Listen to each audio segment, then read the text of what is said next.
Last fall, I went on a nighttime hayride. Not a spooky one. Well, it wasn't supposed to be spooky. It was supposed to be a scenic ride through a moonlit forest trail. I didn't even want to do it, but my best friend had got dumped the night before she planned to go. Tegan loves all the outdoorsy stuff. The stench of horses is basically her perfume. The ride started at 9, and the trail was a big loop that normally takes an hour to complete. But we were there through the following morning. All together with the driver and a young couple, we were a group of 5. Everything was completely normal for the first leg of the trip, but a few minutes before we arrived at the halfway marker, the guy across from me noted that the forest sounds had suddenly gone silent. There were no birds, no bugs, no rustling trees, nothing beyond the horses clomping in the squeaky wagon. I probably wouldn't have noticed it on my own, but once you do notice, there's no ignoring it. It takes a vast, heavy silence to cover an area that large. No one spoke again until we actually arrived at the halfway point. We were only stopping for a few minutes.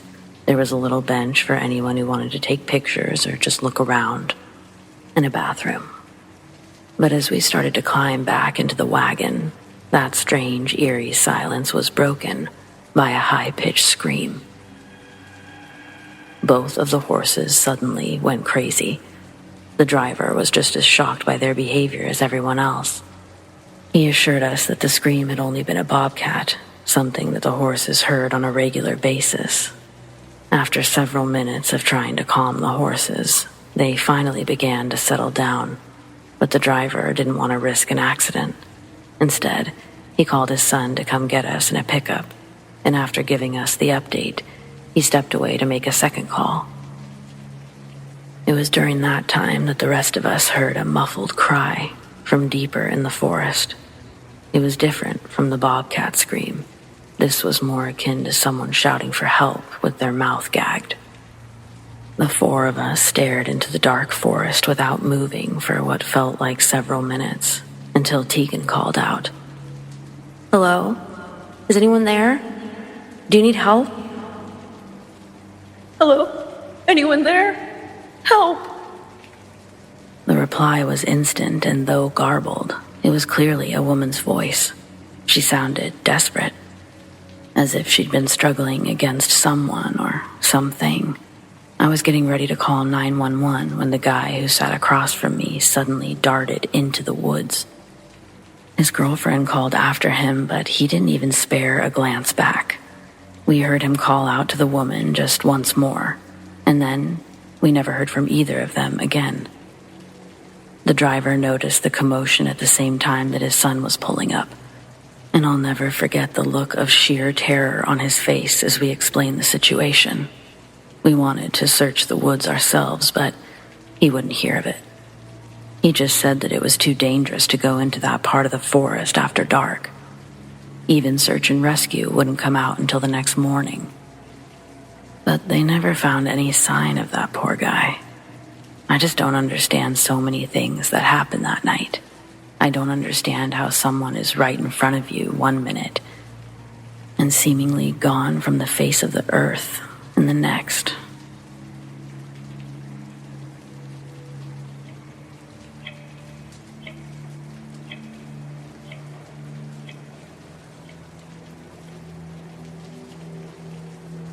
There used to be a homeless man I'd always see on my way into work. I'm on the road near 5 a.m., and right off exiting the freeway, he'd be walking down the first crosswalk I'd get to. After the first few times of having to wait for this old man in his shopping cart to cross the road, he became a familiar staple in my mornings. He started to notice me too. I'm usually one of the only cars on the road that early. He'd start to wave, and I'd wave back. These encounters weren't intentional, and he never asked for money. I wouldn't see him literally every day, probably 3 or 4 days a week. Some days he'd be way past the crosswalk, and I'd give him a tiny honk so we could share our otherwise silent greeting. One morning, I was getting off the freeway, rolling through the crosswalk and heading towards work, and I notice at the gas station a few hundred yards away, my guy, he's getting walloped by 2 other men. I quickly make a U-turn and start honking my horn as I pull into the station parking lot, hoping to scare off his attackers. It works. When I park, they run. I jump out and I help my guy off the ground. And by the time he's to his feet, the cops arrive and grab him out of my hands, slamming him back on the ground and pulling out their handcuffs. The worker at the gas station comes out front, explaining to the officers that the man they've got was the one who tried to stop the robbery. They tell her to go back inside, then ask how I'm associated with the man before directing me to return to my car. As I slowly back away towards my car, the homeless man starts screaming and fighting the cops when they put the handcuffs on him. He starts banging his head on the concrete. The thud of the strikes are so loud, it's nauseating to watch such little regard he had for his safety. 2 of the cops are wrestling with him, while another stands by a shopping cart. I'm still standing outside my car door, frozen, watching the scene unfolding in front of me. The officer by the shopping cart turns and scopes out the big blue tarp being utilized as an umbrella shell, wrapping the cart like a small parachute-looking lid. Seeing that it's going to be more work than it's worth to untie and unwrap this tarp from the shopping cart, the officer takes out a small tactical knife from his belt, cuts the bungee cord keeping the tarp down.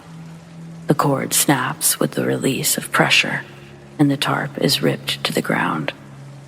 It reveals a decomposing body. This is a sight I'll never be able to unsee. I wish I would have listened to the cops and just drove away. They obviously knew who they had when they saw him. It gives me the willies to think that there was a dead body in that cart every time he'd pass my car.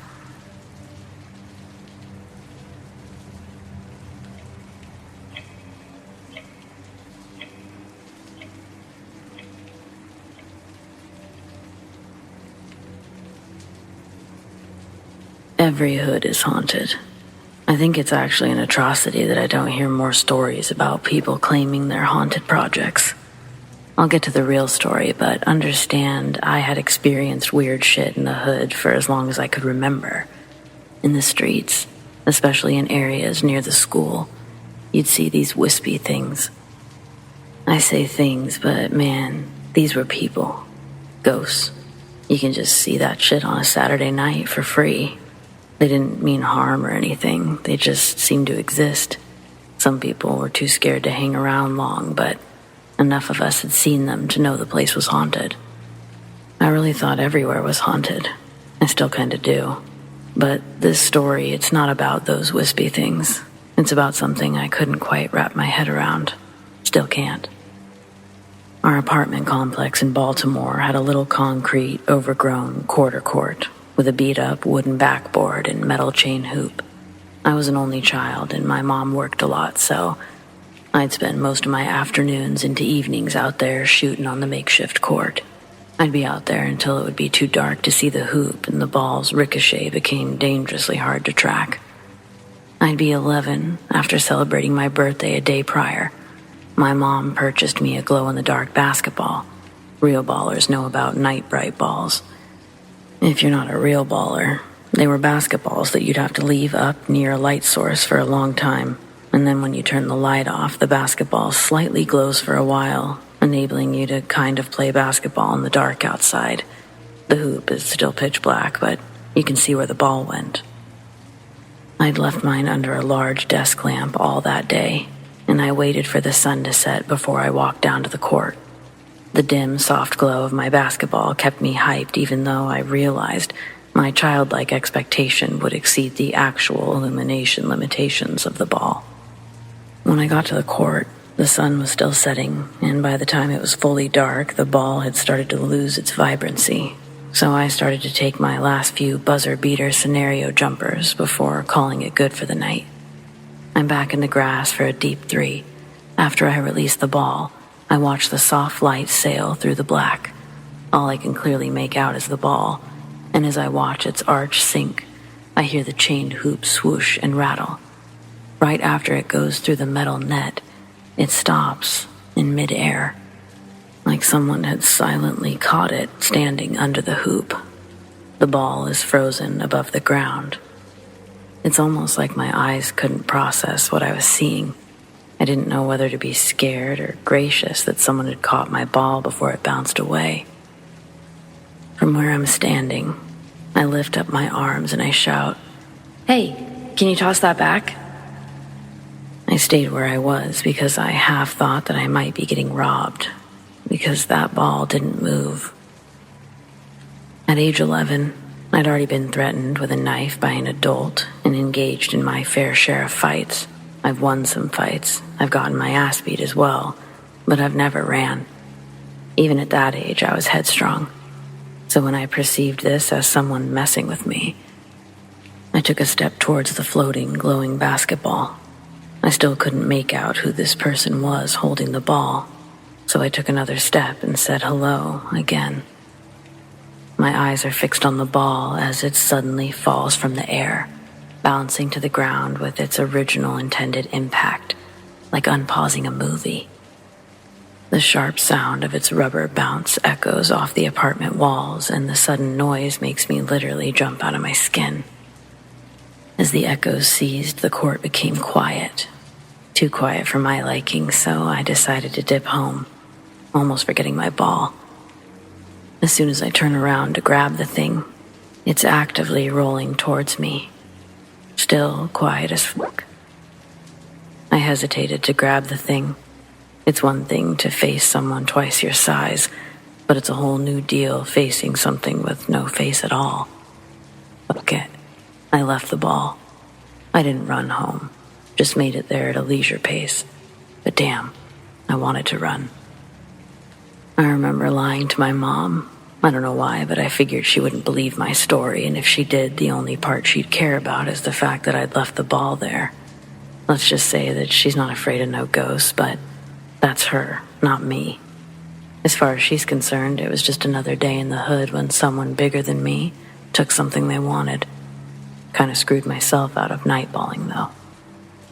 In Baltimore, I had a 1 in 12 chance of becoming one of these spectral homeboys that you see on the Ring doorbell videos nowadays. I'm not going to get on here and act hard. My mom moved us out of Scranton when I was 12. My grandpa died of cancer. My mom was his only child. They had an estranged relationship, but he had no one else in his life, no living relative. And the only person that was even listed on any legal documents was his daughter, my mom. So she took everything he left her and moved us out to Scranton. And that's where I learned that the wispy people I'd seen in Baltimore, they weren't everywhere.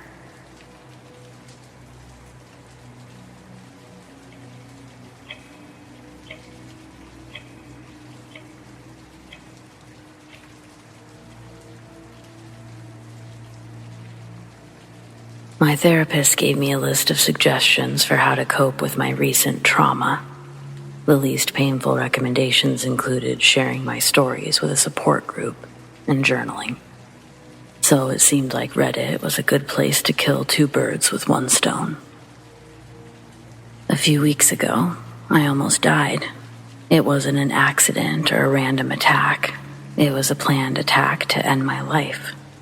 For context, I'm a 27-year-old female who lives alone in a quiet suburban neighborhood. And my parents were killed by drunk drivers last year. Neither of them had siblings, and all of my grandparents have already passed away, so my brother is the only family that I have left in the world. I'm also an asexual lesbian, which means normal relationships are pretty much off the table. It probably sounds easier to find a female partner with no interest in sex than it would be to find a male, but it's really not. I won't dive into all the heartache this issue has caused me over the years. I'll just say that sometimes the loneliness is unbearable. Being an introvert who wants nothing to do with society isn't the same thing as wanting to spend your life completely alone. It's just hard to find someone who shares the same sentiments. In fact, dating apps with brutally honest profiles are just about the only hope, and that's how all of this started. You're probably thinking I met a crazy chick who tried to kill me. It's far more complicated than that. I decided to try Bumble because it has a feature that requires the women to initiate contact, which eliminates a lot of creepy interactions. Within the first few days of using it, I started talking to a woman named Beth. She was 2 years younger than myself, introverted, and asexual. In other words, she already seemed too good to be true. I have trust issues in general, but the more we talked, the more it seemed like we were destined to find each other. Sometimes it felt like we had everything in common. If she hadn't said most of her interests first, I wouldn't have believed her.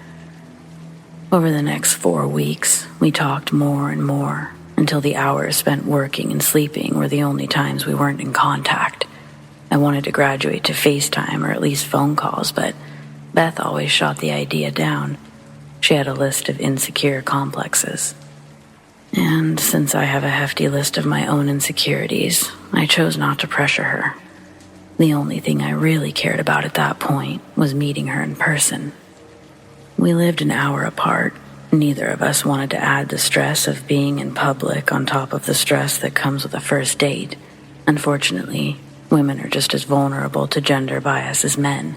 Simply because I believed she was a woman, I felt completely safe agreeing to make a drive to her home. I worried that she might not look exactly like her picture, but I never even considered her entire profile might be a catfish. Her address took me through the city and out the other side to a rural area with several acres of land between each house. The GPS led me straight down a long driveway to an older home hidden away by tall trees and bushes. Once parked, I texted Beth to let her know I was there, and she immediately replied, "I ran to the store for a bottle of wine, but the door's unlocked. Make yourself at home. I'll be right back." I didn't like that. There's always that twinge of paranoia when you're at the wrong place when visiting a new home for the first time. I thought about staying outside, but I'll admit, curiosity got the better of me. I opened the door and began to stick my head inside when I was blasted with the musty, rotten smell of a moldy house, one that had been vacant for years. It reeked of urine, like the former owners kept several pets. But there was also the smell of something rotten, like something had crawled into the walls and died. My first thought was that I came to the wrong house after all, that Beth must have typed the wrong numbers or backwards or something. As I reached to pull out my phone, I caught a glimpse of movement through the crack in the door. The side with the hinges.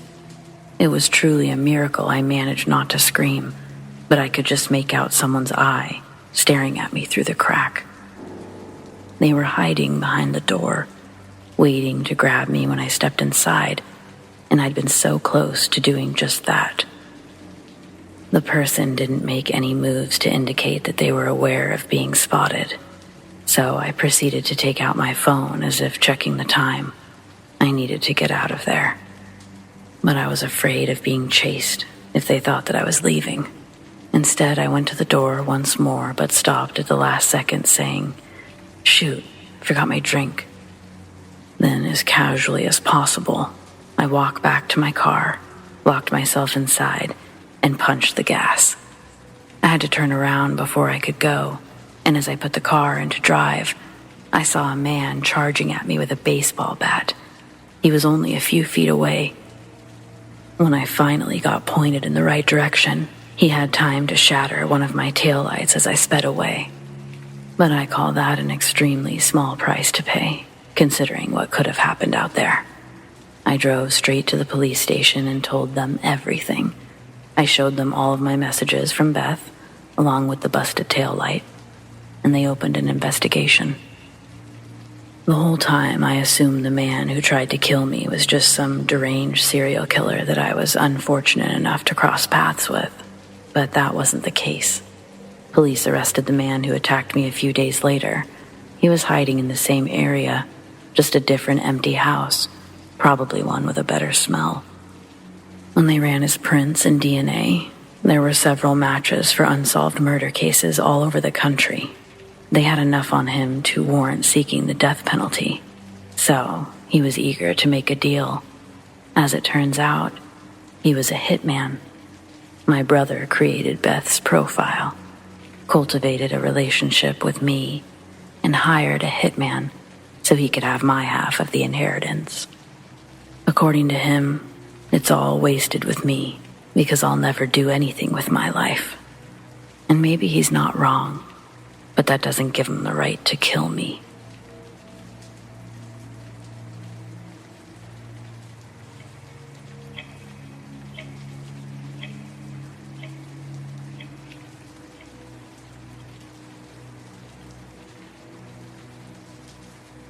A couple of years ago, I used to coach my son's youth basketball team. Me and another dad had been running practice at this little recreation center that the city let us borrow on weeknights. I actually played basketball through the same youth program when I was a kid. That was in the 90s, and back then, all the teams would rotate between the 4 community gyms weekly. Nowadays, we're designated one gym to switch off days with a second team. And of course, we're selected to practice at the oldest, ricketiest one in town. It had been old and broken since I was a kid, and was the only one not to have been remodeled. There's paint chipping on the walls, and pigeons live in the ceiling rafters. We used to think the place was haunted. There's a big stage at the far end of the court for when performances are held. On the stage are big, dusty red curtains that were drawn so basketballs wouldn't bounce on the stage, knocking over theater props. When I was a kid myself, I remember us taking a water break, and curiously, I walked on the stage and poked my head behind the curtains. There was a single standing lamp turned on near the back that partially illuminated a door. In the gap between the door and the floor, I could see a sliver of light and people walking around inside. Then, the door slid open, and a woman walks out, then turns left and walks into the dark. On the other side of the door is an office. There's a few other people walking around in there, dressed in business attire I'd only seen in black and white movies. A man moves in front of the door and shuts it, returning the backstage area to full black. When I got off the stage, it was so impressive when my friends wanted to go see. I said, "Don't bother, it's just an office." Some 20-odd years later, now a coach, I'm picking up the keys from a maintenance worker early in the morning. He walks me around the building, inside and outside, showing me all the emergency turn-off valves, locks, and codes for the building. Near the end of the tour, he walks me up the stage and through the curtains. When we enter, it's the same black I'd poked my head into years ago. He walks to the wall, flips on the lights. They slowly blink to light with an electrical buzz of life. The man walks me over to the back office door. He shows me the key to its lock and then tests out the handle. A turn and a click unlocks the door. It opens to the back parking lot. I ask the maintenance guy if he knows any history on this place, if there used to be offices behind the stage. He said there haven't been any additions or alterations to the building since it was constructed in the 1960s. It's a historically preserved landmark. The next night is our first practice. It gets out at 7:30, and it's dark by the time the parents are picking up the kids and everyone's leaving. My assistant coach has already left. My kid is sitting in the car playing on his Switch while I finish locking up.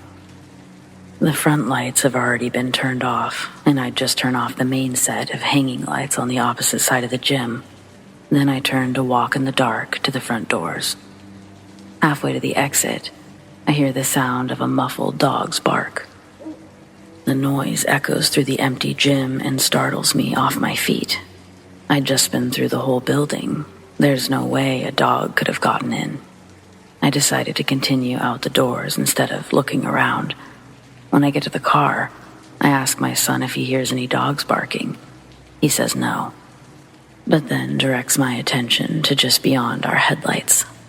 I stay and park, and I look at where his fingers are pointing over the dash. He said there's a boy hiding behind the trees. He keeps popping his head out and looking at me. I asked if it's someone from the team, and he says no. I wait and I stare in the direction he's pointing. but I don't see the person that he's talking about. A week later, after practice, I'm making my rounds in the building to lock up. While I'm juggling the keys looking for the correct ones for the side doors, I physically feel something brush past me and run into the bathrooms. The hinges of its weighted door slide open and back closed. The sensation is so real that I think my son had run in to go pee before we hit the road. When I turn around and open the door again, the bathroom lights are still off. Convinced it's my son in there, I flick on the bathroom lights and call out his name. When he doesn't respond, I take a couple of steps in so I can see around the tile barrier. I repeat my son's name. Still no response. Then I squat down to look under the stalls. I'm horrified when I see 2 bare feet standing in the stall furthest from me. They're children's feet, but they're not my son's. One at a time, I watch each foot slide up and out of view, like they were attempting to hide. The hair was starting to stand up on my arms, and I just wanted to get out of there.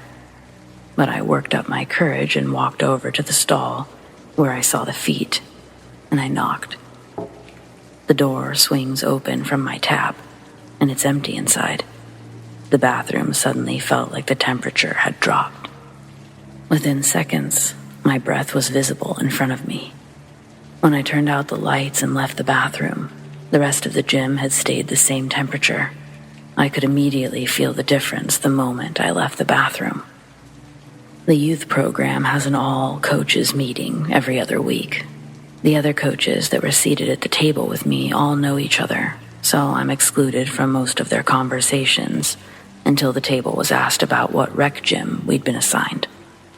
Then everyone at the table had their attention square on me. I didn't even have to prompt the group.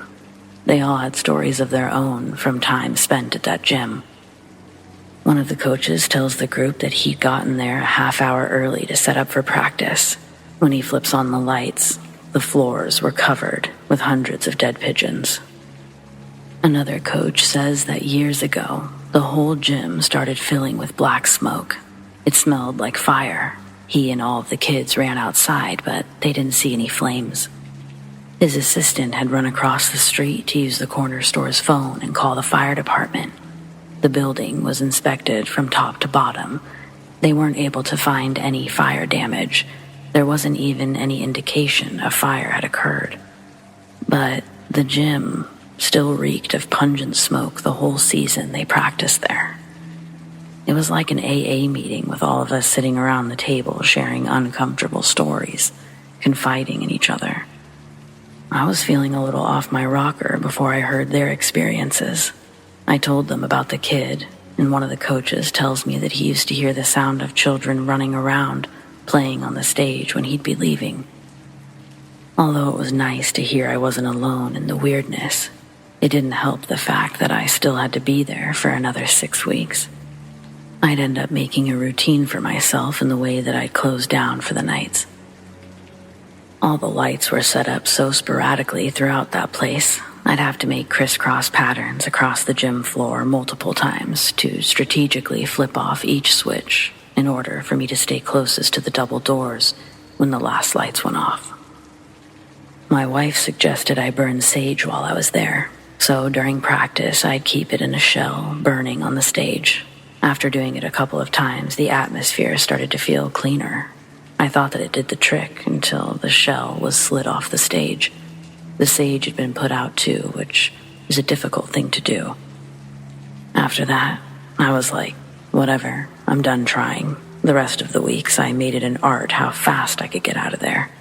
My last contracted day of service, I was more than happy to hand over the keys. They asked if I wanted the building to host the end-of-the-season team party. I said no, and instead worked out a deal with our local Dave & Buster's to have a party there, without costing me an arm and a leg. So to the manager and staff of Dave & Buster's in Modesto, I'll always be indebted to you for allowing me to host a bunch of hyper kids in your establishment. I don't think I could have done a pizza party with whatever the hell was going on at that gym. I always only planned on doing one season. Our son would age out of youth basketball that year anyway. But this solidified that I wouldn't be volunteering for anything near that gym again. And yes, it still stands. So, first of all, please excuse my ignorance with certain matters, but I'm desperate for answers. I've never really been into scary stuff at all, so I've never browsed these topics.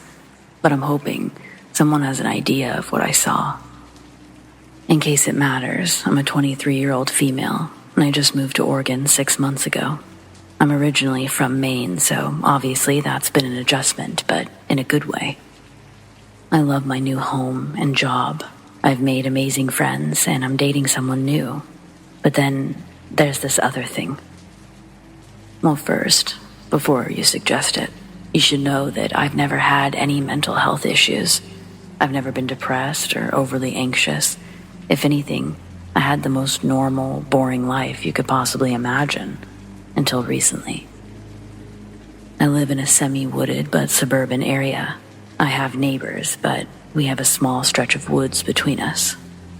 We aren't exactly far apart, but we aren't on top of each other either. I decided to plant a few flower beds in a small garden in the backyard, which obviously required spending a significant amount of time outside. It was never a problem to work during the day, but as it grew darker, I would hear something moving around in the woods.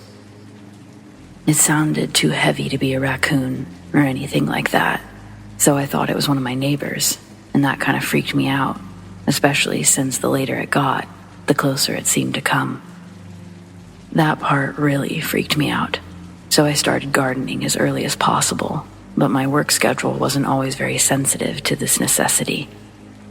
Even so, I got it done, and my garden grew just fine. The first time I actually laid eyes on the thing making all of this noise was a couple of days before the first tomatoes would be ripe enough to pick. I had been excited about the prospect, and as a result found myself staring through the patio doors more and more. Except, on this night, something else was back there too.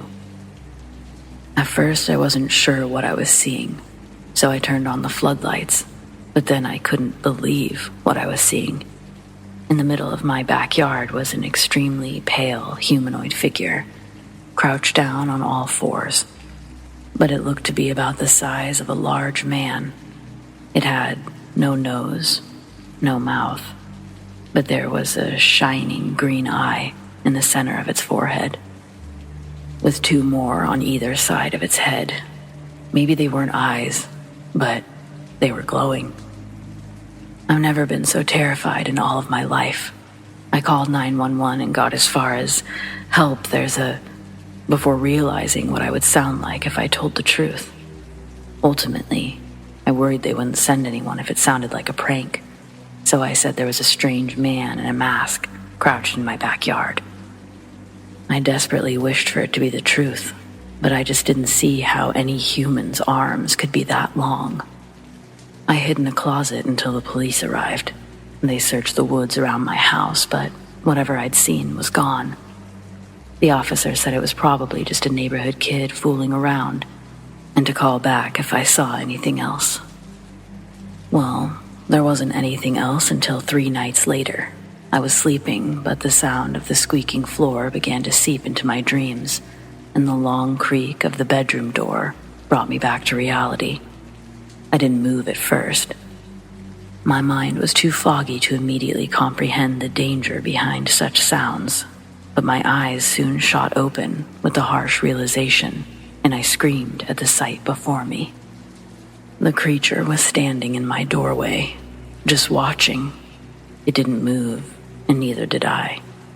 Aside from being frozen with fear and shock, I also worried it might charge at the first sign of any disturbance.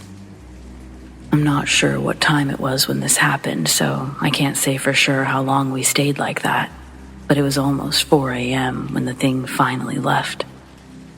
It backed out into the hallway without ever taking its eyes away from me, and I listened as it made its way out the door.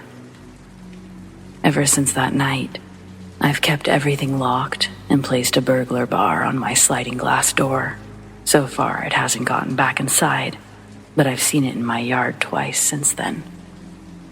The last time was just 2 nights ago, and I know it's going to keep coming back. I also know I sound like a lunatic, but I have no clue what I should do next. Can anyone help me?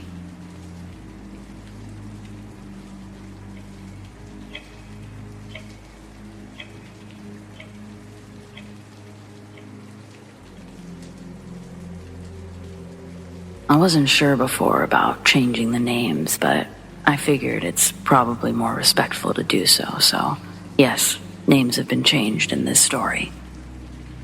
This is on behalf of my father, and retells of his time spent with Mr. Jerry G. before his sudden passing. In 2012, my dad Nate was a pastor at a church that Jerry and his wife had attended for years. Nate and Jerry had become good friends since he'd taken over as head of the ministry in our small Christian church. Just after the summer of 2012, Jerry pulled Nate aside after a morning service. He'd tell him that something evil had entered his property. Jerry owned a farm and cared for several huge adult sows and a boar named Teddy. The previous night, Jerry had walked down to lock up the barn. He said that he was there and the doors were already closed. He thought it was strange because there are 2 big, heavy wooden doors, and the wind that day wasn't nearly enough to be able to move them around, let alone shut both. With more caution now, Jerry approached the barn, opened one of the doors, just enough so he could see in. The pigs were hiding together up against the chicken wire, trying to get as far away as they could from something. Even the boar was cowering away. Most of the hogs on the farm are over 700 pounds, and to see them struck with such terror gave Jerry genuine goosebumps on his arms. When he fully opened the door, nothing was in the enclosure with the pigs. Jerry said all the lights in the barn were off, and he thought the lights had burnt out. But the next morning, when he'd go back out to the barn to feed the pigs, he noticed glass littered all around the enclosure. With the light of the morning sun casting in, Jerry could see all of the lights in the barn had been smashed. The metal saucers that would typically hold these halogen bulbs were bent, like someone had struck them vertically with a bat. These lights are also hanging 15 or so feet off the ground. Jerry would spend from dusk till dawn that day cleaning the pig enclosure and staring at the bent, misshapen light fixtures, wondering how this physically could have happened. Before leaving church, Jerry thanks my dad for his time and requests that he keeps their conversation between the 2 of them. Nate agrees, and they part ways. It's only a few days until they have an opportunity to catch up. Tuesday, the church held a brunch for the veterans and servicemen. My dad knew he'd see Jerry and be able to ask him how things were going. But what he didn't expect was tears to form in his eyes when he responded to the question. He tells my father that he thinks he's losing his mind. He says, quote, "I show up here looking for God, but God's not looking for me." My father, Nate, takes Jerry into a more private area of the church so he can elaborate further as to what's been happening the past few days. He tells Nate that the Sunday they'd spoken, when Jerry got home, he pulled onto the gravel of his driveway, and Teddy the boar was running down the gravel stretch toward the truck. Jerry laid on his horn and scared it to start running in another direction besides the open gate entrance to the farm. When the boar turns, Jerry jumps out of his truck and shuts the gate again. Then he hops back in his truck and speeds to the barn with the pig enclosure. As Jerry made his way toward the barn, it was clear to see that one of the doors were wide open. A few of the other hogs had also escaped and were running around in the grass, squealing like all hell.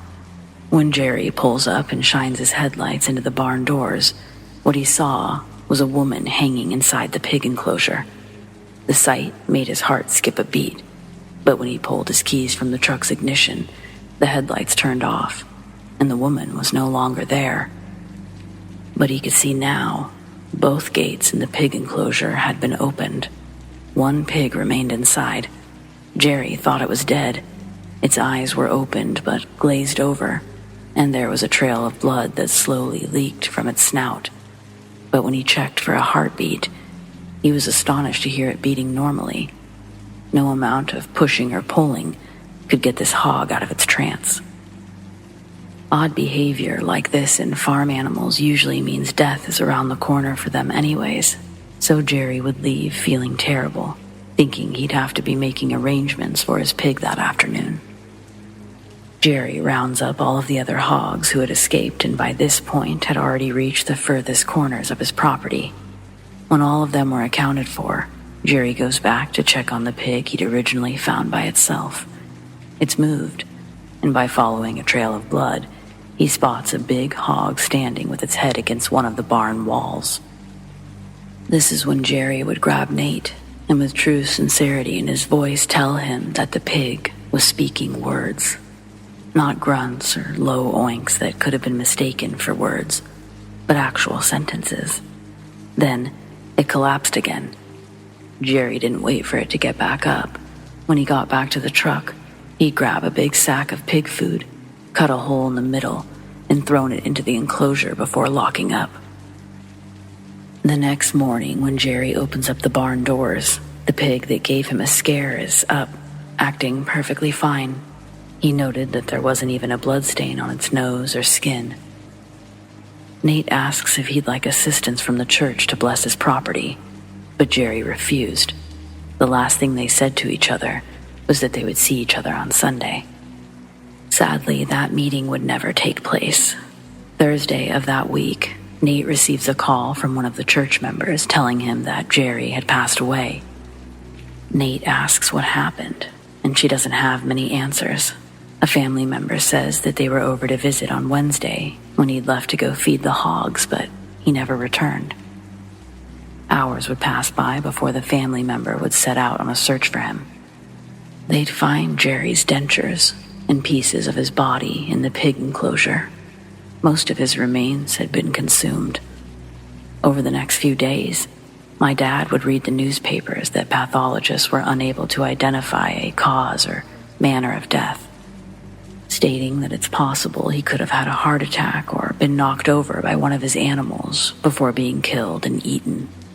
Personally, diving more into this story, I'd also find a quote from DA Paul Frazier saying, "For all we know, it was a horrific accident, but it's so doggone weird that we have to look at all possibilities."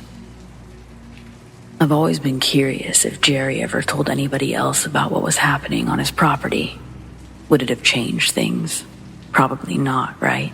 Regardless of circumstances, Jerry still passed in a horribly sad way, and my prayers go out to his family.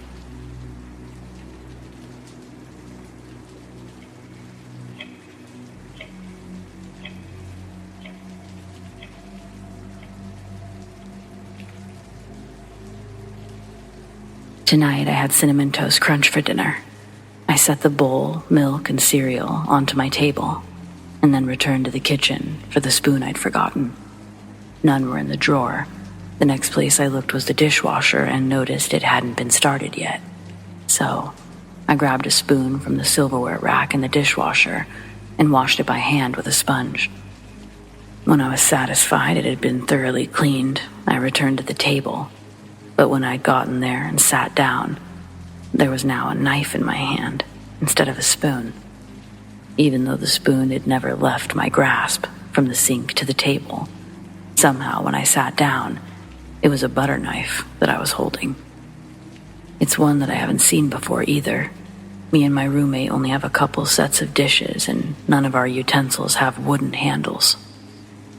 I'm kind of freaking out because I'm literally losing my mind with how absolutely sure I was that I had a spoon, only to have what falls from my palm be a butter knife we don't own. Could someone please explain this? I don't know where else to ask for advice about what just happened.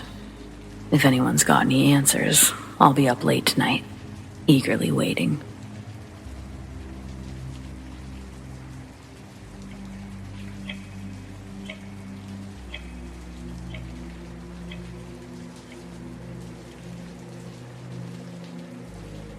I got a real lesson when it came to stealing. I used to stay at my Aunt Jenny's place once in a while to have a sleepover with my cousin Davy. My mom and Aunt Jenny weren't very good friends, but both my mom and Jenny, her sister, my aunt, got pregnant around the same time, so Davy and I had been best friends since birth, and we'd lived close to each other, all the way up until Jenny got a job further from town, didn't want to spend the money on gas to work and back every day. A few months into our 5th grade year, she pulled him out and enrolled him into another school in another district far from mine. Occasionally, my mom would take me out to Davy's and we'd spend the weekend playing Mario Kart 64 and battling Pokemon on our Game Boys. One weekend, it'd been a few months since our last sleepover, I was excited to bring the new Pokemon Stadium that I'd rented from Blockbusters. Aunt Jenny lived in a trailer park. The inside of her home was spotless, but the park itself was a dump. None of her surrounding neighbors shared her enthusiasm for cleanliness. She was a neat freak. Davy and I were made to feel like nuisances, so when we weren't in his room, we'd usually be outside wandering the streets. This weekend, when I'd met up with him, he wasn't interested in playing Pokemon Stadium. Instead, he wanted me to meet his new friend that recently moved into the park. I was disappointed, to say the least, but I was at least hoping Davy's new friend would have shared the same interest or an endearing quality to discover. I couldn't have been more wrong. His name was Carson. He was a poster child for stereotypical broken home, trailer trash, if you will, a shining star for everything backwards in our country. There was a giant Confederate flag hanging over one of the windows, being used as curtains in his living room, clearly visible from the outside front porch. When we knocked, he answered the door with a lit cigarette in his mouth. Carson, 11, maybe 12, but he looks like he's pushing 30. He's tall, with long, straggly blonde hair, wearing a dirty shirt and saggy jeans. The inside of his trailer is dark and dirty, but we don't stay there for long. Eventually, we decide to walk to the mini-mart for snacks. He continues to smoke as we stroll next to him, lighting one cigarette with the last before stomping it out. Carson and Davy talk and joke while I pedal a couple of feet behind, but Carson stops and says, "Look at that," pointing to the recycling bin outside of a trailer we were passing. Sticking out of it was a PlayStation 1 box. He then casually leads us to the back of the trailer. I'm thinking that we're taking a shortcut out of the park, but we stop again. Carson puts out his cigarette and quietly steps onto the back porch of the trailer. He cups his hands and peers inside the windows. Nobody's home. I suggest that we head towards the mini-mart, but Davy just stands there, watching Carson as he opens the screen door and begins to visually measure the doggy door by his legs. After kicking the flap a few times, Carson gets on his hands and knees and starts to shimmy his way into the small doggy door. I'd never been in trouble in my life. Witnessing this brazen move instantly piqued my anxiety meter. I whisper to Davy that we shouldn't be doing this, but Davy says Carson does this all the time. So, I stand and watch as Carson pokes his head into the trailer through the little dog door flap. Once more, he leans out before putting his arms in a diving position and starts wiggling like a snake through the flap. When he gets both shoulders in, all we can see is his lower body outside of the door. Next, Davy and I hear a low growl from somewhere deep inside the trailer. Carson lets out a shriek as the growl turns into a vicious bark. Carson's legs start violently kicking, like he's trying to get back out. The sound of barking now becomes attack snarls. The shrieks change to sickening, desperate screams. We don't know what to do. A second loud burst of barks and growls add to the noise, and Davy says, "Holy shit, there's 2 of them in there." Neither of us move until we see Carson's flailing lower half start to get dragged inside the doggy door. That's when we both ran and grabbed his legs, trying to pull him out. Getting a steady grip on his legs was a struggle because of how much he was flipping around. It was like playing tug of war against these dogs for Carson. All the while he's screaming, and we can feel the wooden deck vibrate as these two huge animals bounce off the walls inside the trailer, continuing to maul his upper body. This must have lasted 45 seconds tops, but it felt like an hour had passed before we'd finally freed him from their grasp and pulled him fully out of the doggy door. The dogs let go of him. Davy and I fall backwards when the tension gives. I fall off the wooden porch steps and I land in the small backyard. From what I can see, Carson's a ripped up, bloody pulp, laying where we dropped him, and Davy's fall landed him up against the porch's wooden little fence. He's still on his feet, turning towards me and yelling to run as he tries to hop the wooden gate slats. I'm still trying to get my bearings as he starts dashing past me. Behind him is the biggest Rottweiler I've ever seen. It sprints past me and keeps chasing Davy. When I stand, I see the second Rottweiler, equally as big, and it's still attacking Carson. I was fearful the dog would redirect its attack at any moment. Before I panicked and ran, alerting the dog, a voice in my head told me to back away slowly. So, I keep my eyes on the dog. Every bite that it delivers is finished with a shake strong enough to lift Carson's body off the ground. When I got around to the front of the trailer, that's when I ran and started screaming for help. I didn't want to stop and bang on a trailer because I didn't know how far behind me those dogs could have been. Nobody opened up their door as I ran and screamed. I made it all the way back to Davy's place. When I got in, I frantically told Aunt Jenny what had happened. She called 911. Then she followed me as we ran back, retracing my steps to the trailer. Halfway there, we heard Davy hollering.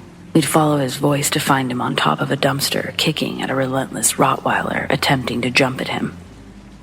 Aunt Jenny's motherly instincts kicked in, and she grabs a metal windsock rod from a nearby trailer, then rushes the dog and whips it with a lightning-sounding crack. The dog yips and runs away. Davy starts crying and falls into his mother's arms. By the time we get to Carson, he's still on the porch, unresponsive. The second dog is gone.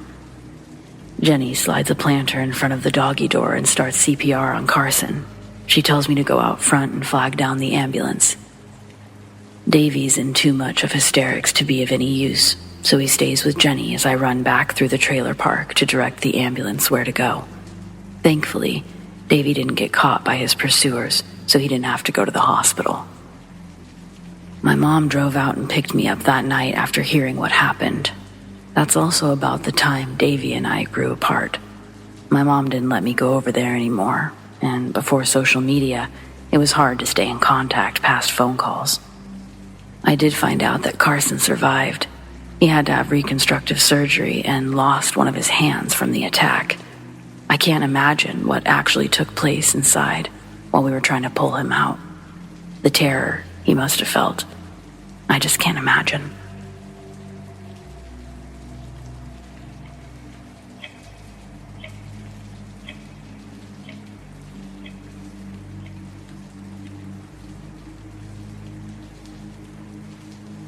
I'm the owner of a small-town bowling alley. I'm usually the last one to leave each night. There's a lot of history in that place. It's been open since the pins were reset manually. 2 people have actually died on the property. The most recent death happened 2 years ago when a senior citizen dropped dead on Lane 6, but the first one happened back in May of '73. Schools had just let out for the summer, and all the graduating seniors were getting their college acceptance or rejection letters. In other words, a bunch of couples were deciding whether or not they wanted to try long distance or call it quits. And most chose the latter. Well, you know how men can be. Some just can't handle rejection. The one we're talking about went by the name Pork Chop. And that right there should tell you everything you need to know about him. Pork Chop wasn't too happy that his girlfriend wanted to move 6 hours away for a major university, while he stayed here at the local community college. He just knew she'd find someone better, and I'm sure she would have. But he was one of those, if I can't have her, no one can types. He worked at the bowling alley, so he took that poor girl there after closing, did all sorts of things to her, ensuring she would never make it out alive. He buried the body somewhere outside of town, but she died right behind the counter. Some people think that she's the one responsible for the haunting. Others think that it's the previous owner because of the random cigar smells. He suffered a stroke at home in 2006.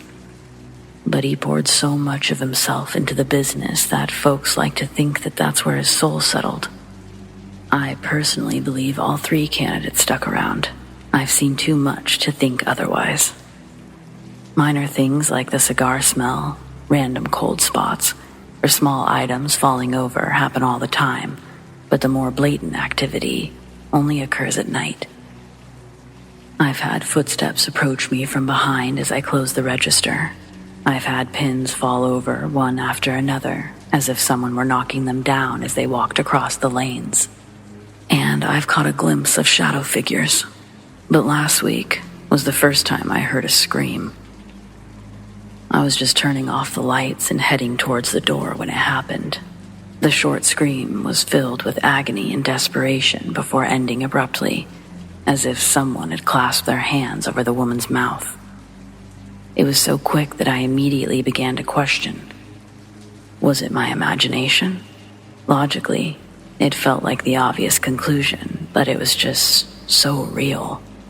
I was still on edge when I got home, so I told my family in hopes that they would offer an explanation, one I hadn't thought of. No such luck. They suggested I heard someone outside, but I'm positive it came from behind the register. I was only 10 to 15 feet away from it when it happened. It's hard to confuse that with something going on outside.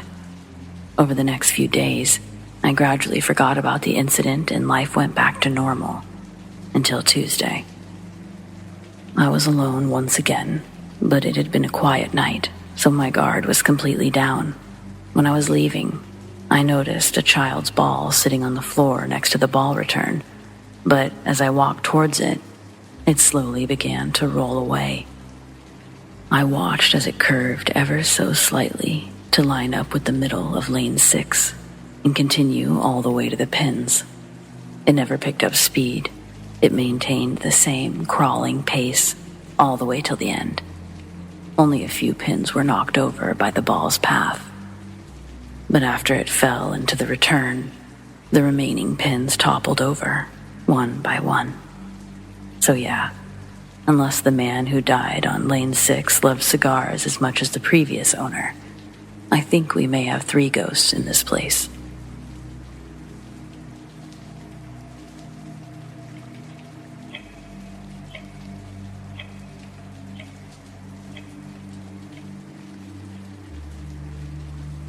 When I was really young, I used to see things that weren't there, quote unquote. Now, before you recommend a psychiatrist or anything like that, know that I've already had my fair share of testing. I'm sound of mind, and kind of most importantly, what I know I saw and experienced as a child, I haven't experienced anything like it since. It was always the same 2 individuals I'd see, as well as a dog. Well, half a dog anyway. Not as creepy as it sounds. There was a man. At first he was really just a shadow. I assumed he was a man because he towered over the other, and when he was around, it felt a lot like when my grandpa was around. A jolly, older spirit, for sure. I only ever saw him as a shadow man, but call it imagination or keen sense, I knew what he looked like. I knew that he was an old man that wore one of those hats that you'd see golfers wear sometimes, round and flat. He wore a sweater and had a long beard just like my grandpa. He wasn't mine, though. In fact, I think he was the grandfather of the other spirit I would see. When I would see them together, it was joyous and familial. The girl always seemed to be in or around my room, whereas Grandpa's spirit liked to hang out in the common areas, even outside sometimes. I didn't and don't know who these 2 really were, but I like to believe that they were something to each other. The younger spirit, again, I think she may have only been a shadow at first, like in reality, but in my mind I knew that she was about my age, a little younger.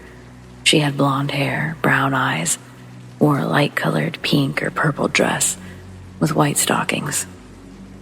She liked when I would play with my dollhouse, and even when I wasn't playing with it, I would see her sitting with my dollhouse, one of those Fisher-Price ones.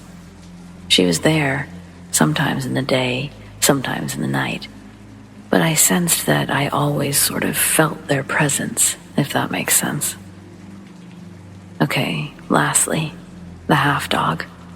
I say that because it always seemed to be rounding a corner. You could never really ever see more than its back hind legs or just the backside in general. I would chase it sometimes, but not once did I ever find anything around the corner. As a child, I remember thinking, silly boy. I guess where it all got a tad frightening for me was when my mother got uncomfortable, especially when I was asking her about the shadow people, the ones that lived in our house. She wasn't fond of me asking about the puppy either. Her uneasiness made me wary of my friends, but not really. It's where I think that kids have a sort of sixth sense. I continued seeing these friends or spirits until about the 4th grade.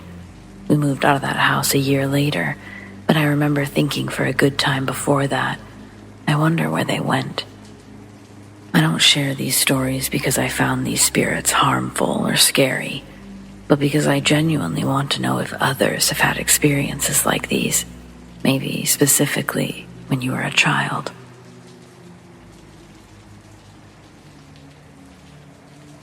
When our kids were first born, my partner Aaron and I stopped camping altogether, which was something we loved to do as seasoned backpackers. Camping and backpacking specifically was how we met over 14 years ago. Well, once the kids got older, about 4 and 6, we decided to reintroduce camping into our lives. Of course, our style had to be adjusted a bit. We'd have to account for tiny humans with less stamina and climbing experience. Not to mention, we weren't exactly in our beach body phase.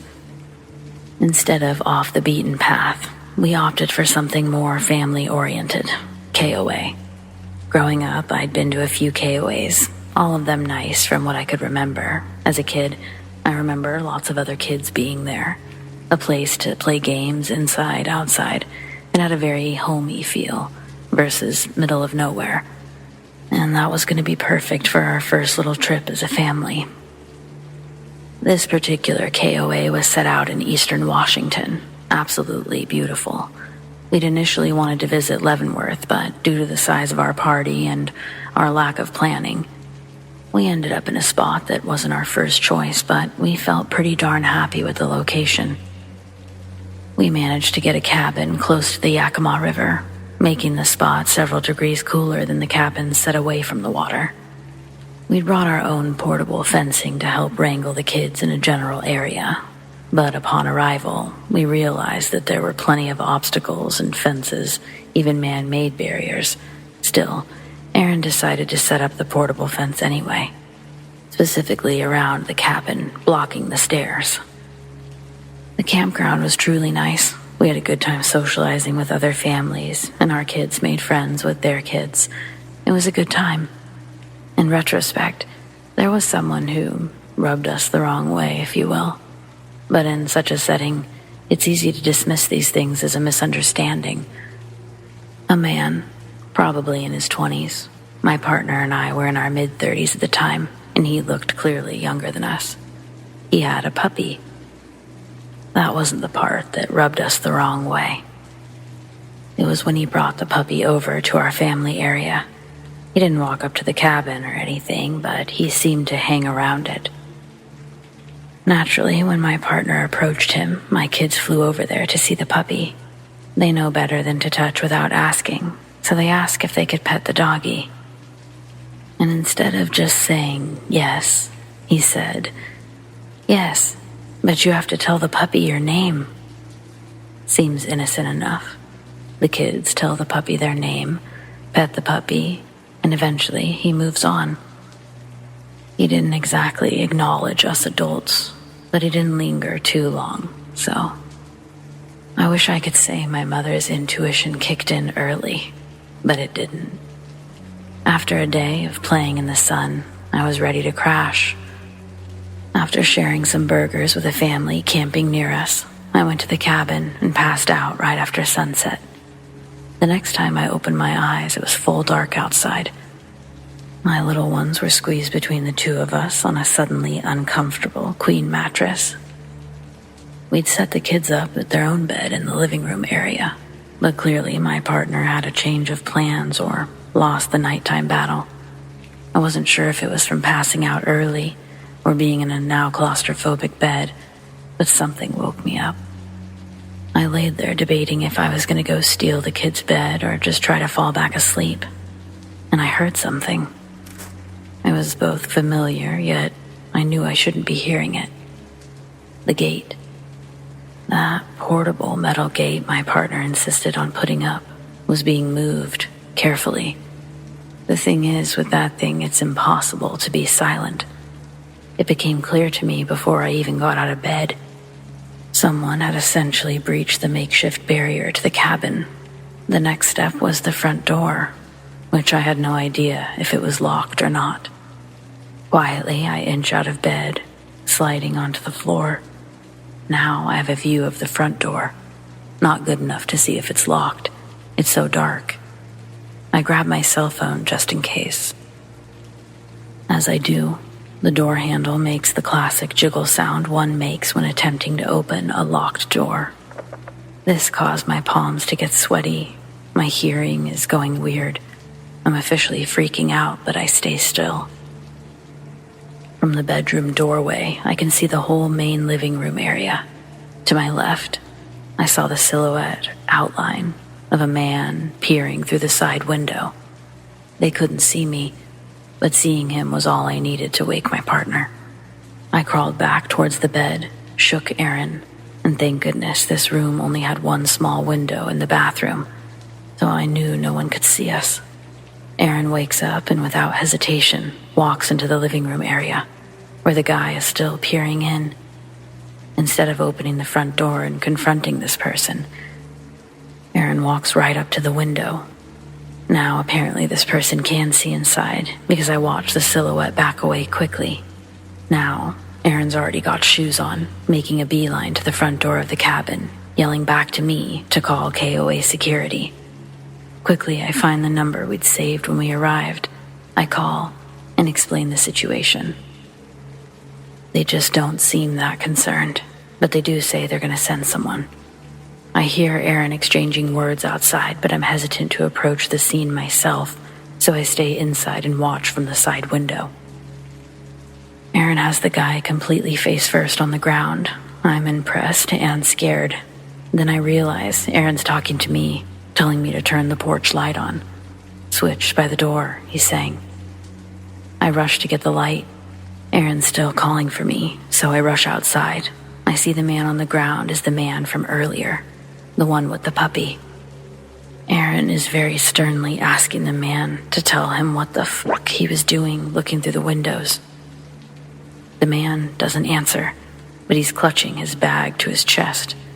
Aaron is attempting to grab it from him while continuing to ask what the fuck he was doing. Then he's asking me if I called security. I tell him yes, but the man, he's still not saying a word. Security shows up, and the man starts piping up about how he lost his dog. He's just looking for it. He tells them he's sure it's around here because the kids were playing with it all day. This back and forth goes on for a while. I'll spare you the details mainly because I don't recall all the lies exchanged, and I was half in and half out checking on the kids every 2 seconds for whatever reason.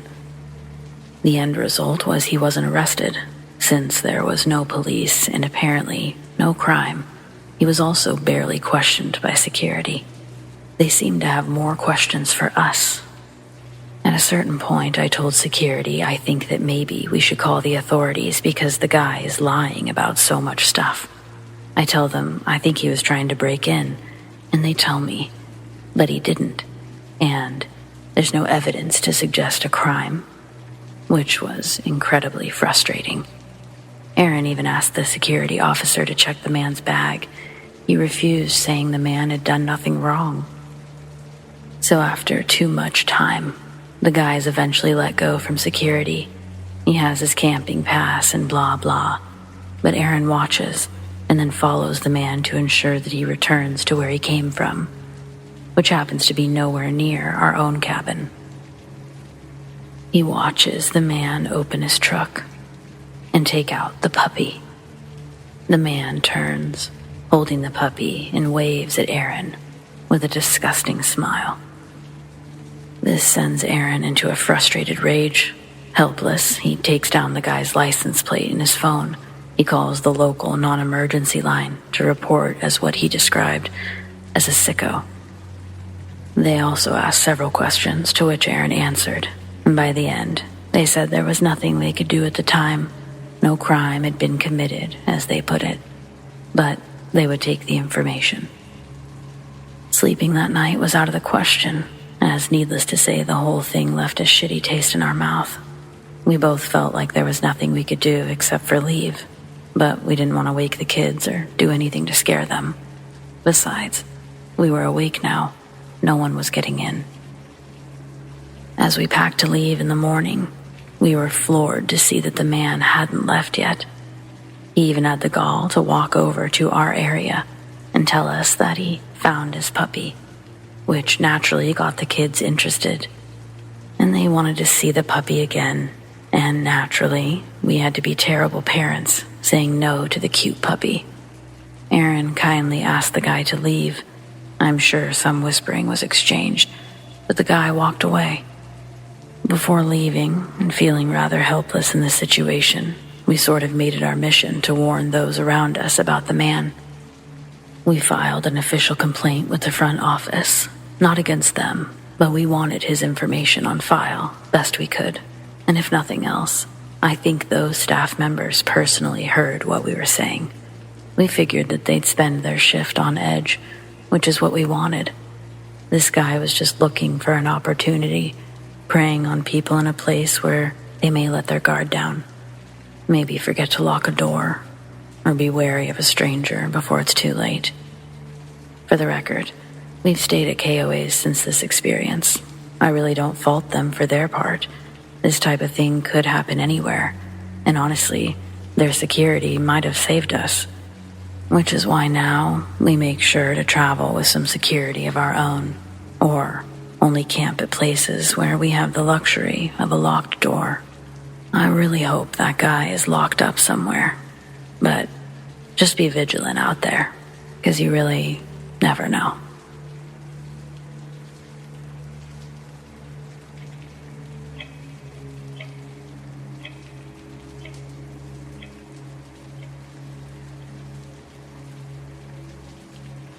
I'm currently 20 years old, and I've never suffered from any form of hallucinations or schizophrenia. I'm a healthy, reasonable, well-balanced adult. I'm not sure if I can believe in the supernatural, but these memories are causing irrational feelings. My sister and I grew up in an old, Midwestern farmhouse, and she's convinced it was haunted. She has multiple stories that I may post someday, and I also saw a few odd things, but it could all be explained by a child's imagination, I suppose. Once a year, usually during the winter, I had vivid, closed-eyed hallucinations where random images flashed through my mind, and a strange voice spoke to me. To clarify, these are not dreams. When I opened my eyes, everything would stop, and when I closed them again, it would start right back up. The visions began with an older man's distressed voice and random household objects such as shoes, lamps, dressers, or doors. The voice would repeat things like, "Where is it? I can't find it." I vividly remember that specific line repeating multiple times. After several minutes, I would see items like a globe or the sky, and a warm, soft female voice would say, "It's me." Then the sensation ended, and I could finally go back to sleep. This only happened once a year during the ages 6 to 9. I developed anxiety around winter because I feared having the dream. But then they stopped, and I forgot about them immediately. I only began re-examining my memories a few years ago. Does anyone know what this could mean, or if it's supernatural? I want as many viewpoints as possible because I'm at a loss.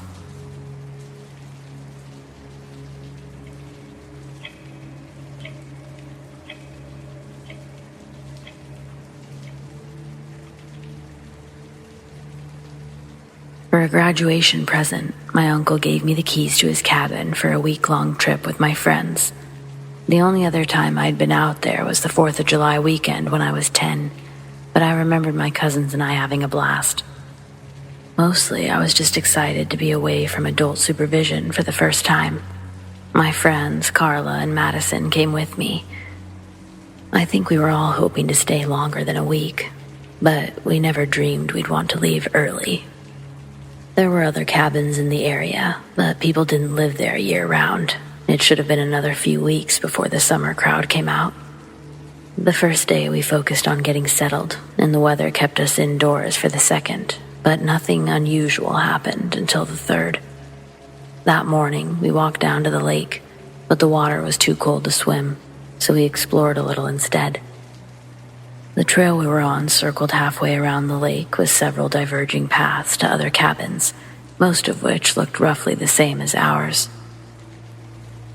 I guess the first weird thing was actually when Madison saw the blinds move in one of the cabin windows, like someone had been peeking out. But we thought she was mistaken. There were no cars or lights, nothing. So we walked for another hour until we got hungry. Then we headed back for lunch and a movie. We wanted to try the lake again that evening, but the weather had different plans. Instead, we watched other movies while we drank and made dinner. But while we were eating, my car alarm started blaring. By then it was pretty dark and still storming. So I assumed the thunder set it off, thought no more of it. Likewise, when we heard a trash can fall over, we assumed it was raccoons. The next day is when we started getting scared. There are 2 metal trash cans that sit beneath the kitchen window, and we used them enough times by then to be familiar with the specific sound that they made. All 3 of us are positive we heard at least one fall over, yet when we went to check in the morning, both were right side up again. That was strange, but we didn't truly begin to worry until we noticed my car had 2 flat tires. I only had 1 spare, so that meant we were stuck until my dad could bring a second one. We hadn't driven anywhere since our arrival, and we knew the tires hadn't been low the day before. I called my dad in a panic, but he thought that we were being paranoid. He said it was common to get low leaks on that kind of terrain. Carla and Madison called their families too, but no one could bring us a tire until the following day. Carla's mom had the same response as my dad, and Madison's parents just advised calling the police if we actually saw anyone. Words that they would all soon come to regret. We kept ourselves locked inside all day, but that night was the worst of it. We covered all the windows, but obsessively checking outside only to see nothing. Then, sometime after midnight, Carla peeked out the kitchen window and screamed when she saw a bobbing light cutting through one of the forest trails. We pulled the curtain back just far enough to watch the light grow closer and closer, until the man carrying it became visible after stepping out of the tree line. He was tall and skinny, but I couldn't tell if he was tan or just dirty. His clothes were ragged and looked to be a few sizes too big, but I was more concerned with the bat-like object he seemed to be holding in his free hand. Maybe the 3 of us could have taken the guy on his own, but if he had a weapon, at least one of us was likely to get hurt. Madison dialed 911 right away, but we knew it would be a while before anyone showed up. The dispatcher wanted us to hide, but I couldn't handle not knowing where that man was. We kept all of the lights off and quietly tracked this guy around the cabin's perimeter. He circled it twice before trying both doors and all the windows. Even though we knew they were locked, we still held our breath with each attempt. if he realized we saw him, there would be no incentive for him to remain stealthy. Every second felt like an eternity, but by the time he crawled through all the bushes to check the windows, he'd eaten up almost 15 minutes. After the last one, he circled back to the front door, and we could hear the wood bend and crack as he tried to force his way inside. All the while, 911 was still on the line, urging us to hide, insisting the police would arrive any moment. We ran to the back bedroom, barricaded the door, and then crammed ourselves into a tiny closet.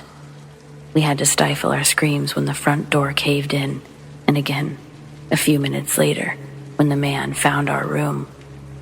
He tried to keep the noise down at first, but upon realizing the door was blocked, he started ramming it. With each attempt, our makeshift barricade gave way a little bit more, until a loud bang confirmed that the dresser hadn't been heavy enough to do the job. We held onto the closet handle for dear life as slow footsteps paced around the room and stopped right next to the paper-thin door, serving as our last line of defense. The man's breathing was loud and congested, and he carried a strong odor of liquor. He let out a low, sinister chuckle as he jiggled the handle. But before he could try in earnest, his creepy laughter turned to angry curses at the sudden sound of approaching sirens. We couldn't understand much of what he said, but we heard his footsteps as he ran away. We didn't move until an officer gave us the all clear after they caught the guy in the woods. At first, the police thought that he was just a homeless man bouncing around between empty houses, and for years, that's what we thought too. But a few years later, we learned that the same man confessed to murdering 2 young women. It turned out he'd been a businessman who'd started using his vacation time for extended hunting trips.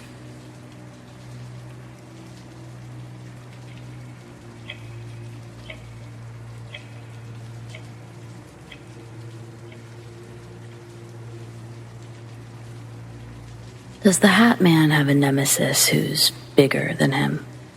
I read recently, either Reddit or Facebook, someone was talking about having to touch base with higher frequency beings to get them to deal with the Hat Man.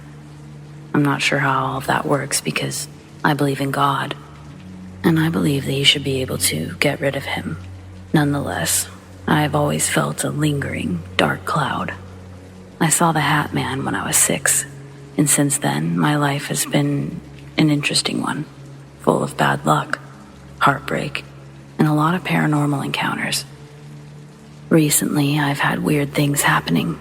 Phantom voices in my room, phantom banging on the door. I felt like he was close and watching me, but I didn't see him. It's definitely not a haunting. As my house, it's not haunted. Last night, I had a very vivid dream that I was in a very light, beautiful place with the Hat Man and a woman. I'm not sure if she was an angel or what she was, but she reminded me of the goddess of mercy.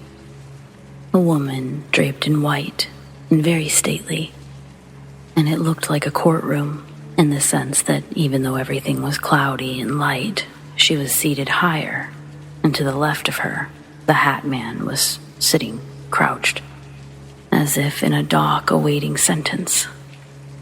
She spoke and said I didn't need to worry about him anymore, that she would be dealing with him for what he's done to me. Today is one of the first days in many, many years that I've felt lighter. I don't feel like I'm weighted down by anything dark or ominous. I don't know if it was just a dream, but I got the feeling his recent efforts to mess with me were very much against the order of heaven, and he was being made accountable. I've never dreamt about him before. So, I don't know if my dream was because of what I read, but I feel lighter, and it's hard to explain, but I've lost the feeling that darkness is inevitable in my life. I didn't even realize till today how strong that feeling had been.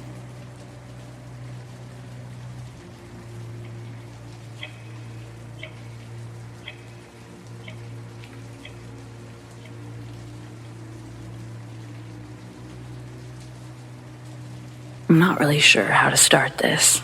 I'm not even sure why I'm sharing it, but I'm a 37-year-old female, and I attract psychopaths. Truly, I'm 3 for 3. I only had one boyfriend in high school, and he set my house on fire after I dumped him. Thankfully, he wasn't very smart, and we were able to put it out before too much damage was done. But he made it clear through various forums that he wanted me and my entire family dead. So, psycho. I was 17 when that happened, and I didn't date again until I was 20. We took it slow at first, but things were really going well, so we moved in together after 6 months. By the 10th month, he started punching holes in the walls, slamming doors. A few weeks after I'd managed to excuse that behavior, he hit me. That's when I decided, no more. I packed my bags and said I was leaving the very next day. That's when he tried to kill me. Before I could blink, he had me by the throat, and the world was going dark. I'd never seen anyone with such pure rage before. The awful way his face looked, there's no doubt he meant to kill me. He was too strong to fight, but in my desperate flailing, I kicked over a table and broke 2 vases. For the first time, I was actually grateful for our cheap apartment's thin walls. The neighbors rushed over just as I was losing consciousness.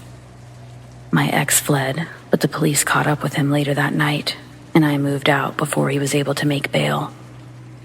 I went to therapy for a year after that, and I didn't date again until I was 28. This guy was the prime example of everything that you see in the movies. He showered me with gifts and affection. He was gentle and understanding. And most of all, he made me feel safe. He never complained about how slow I needed to take things. He seemed perfect. I guess they always do, don't they? 2 years later, things were still great. So I went back to therapy, learned to process my trauma, and we were married before my 31st birthday. About 6 months later is when things started to change. It happened gradually, but by our first wedding anniversary, he became someone I described as quick-tempered and closed off. Then he began working late and on the weekends. One day, I checked his phone while he showered, and I learned that he was having an affair. He may have angered easily, but he'd never been violent. I truly didn't think that he was that kind of man, but he was actually the worst of them all. When I confronted him, he started hitting me, and he didn't stop until I was unconscious. I thought he was going to kill me. But instead, he erased the evidence and denied that anything happened. He was completely out of his mind. I learned my lesson. I pretended to believe him. I even apologized and asked for his forgiveness.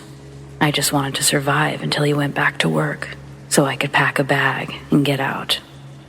All I knew is I needed to get to my parents, and I could figure out the rest later. But he saw right through me. That night, he fixed a romantic dinner, poured some wine. I dared not to turn it down, but I never suspected it was drugged. I passed out before I even finished the meal. I woke up, chained to the basement wall the next morning. He'd put the guest bedroom mattress on the floor, given me a bucket for the bathroom before leaving for work. He managed to keep me there for almost 2 weeks before my parents realized I was missing. Those 12 days that I was stuck there were by far some of the worst of my life. He was a monster. When he wasn't there, I simply laid on the mattress in agony, waiting for him to return. I kept hoping that each visit would be the one that he killed me.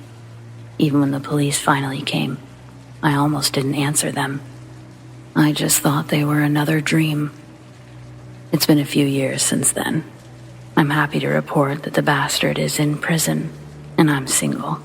I think I'm going to stay that way too. Before joining a support group, I really thought that my experience was unique.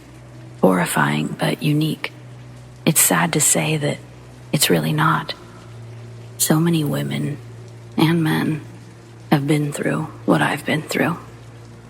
It's amazing that anyone manages to trust anyone these days. Oh, thanks for listening. Sometimes it's nice to just get that sort of thing off your chest.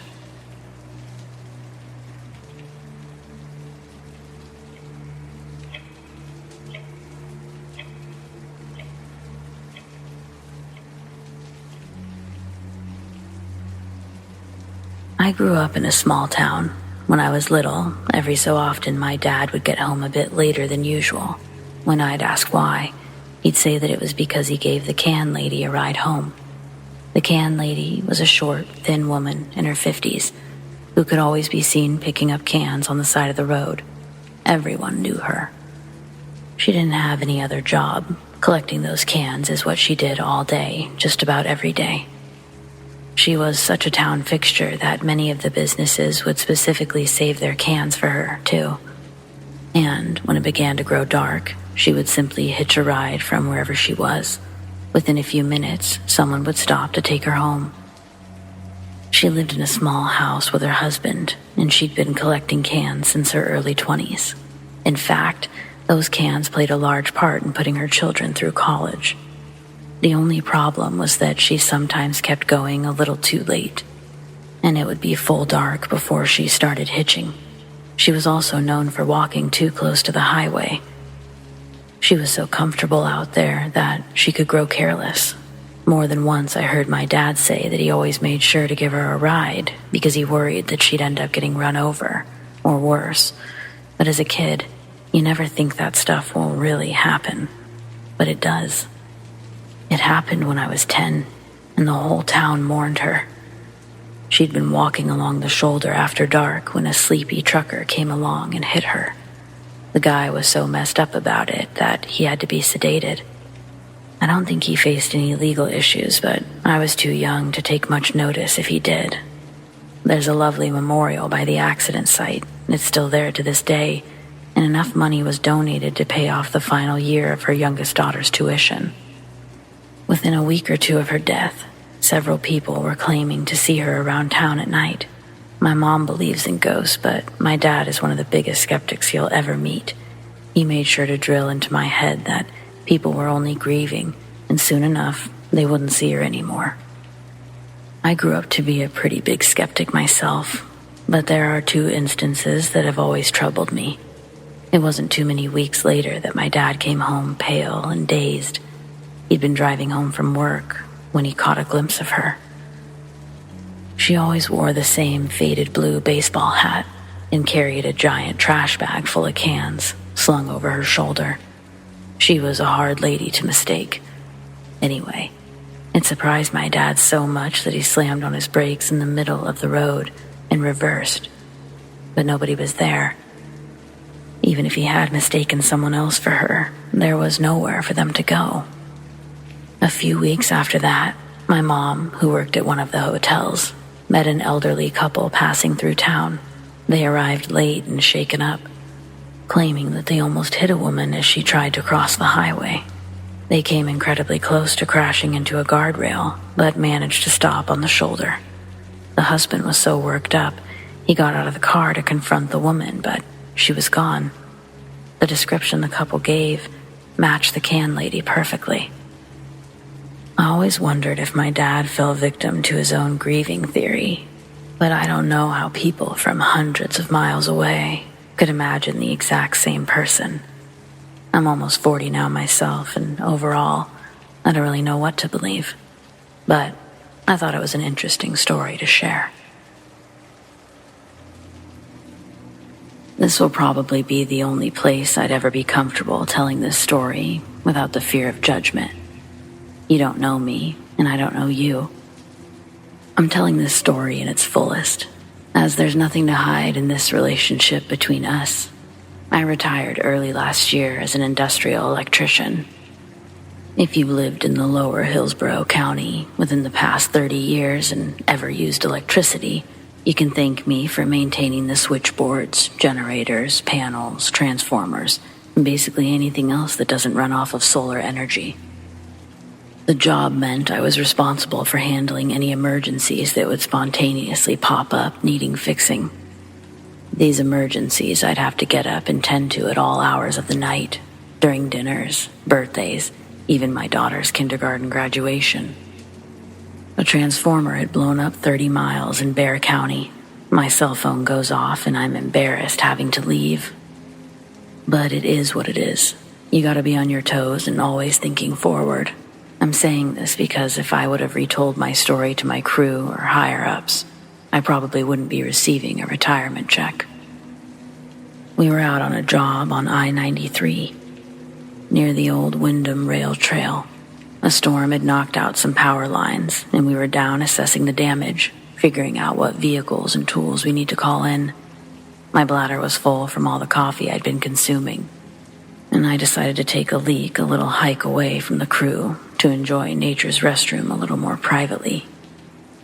I didn't walk too far, but after relieving myself, I heard one of the linemen shout my name from further in the woods.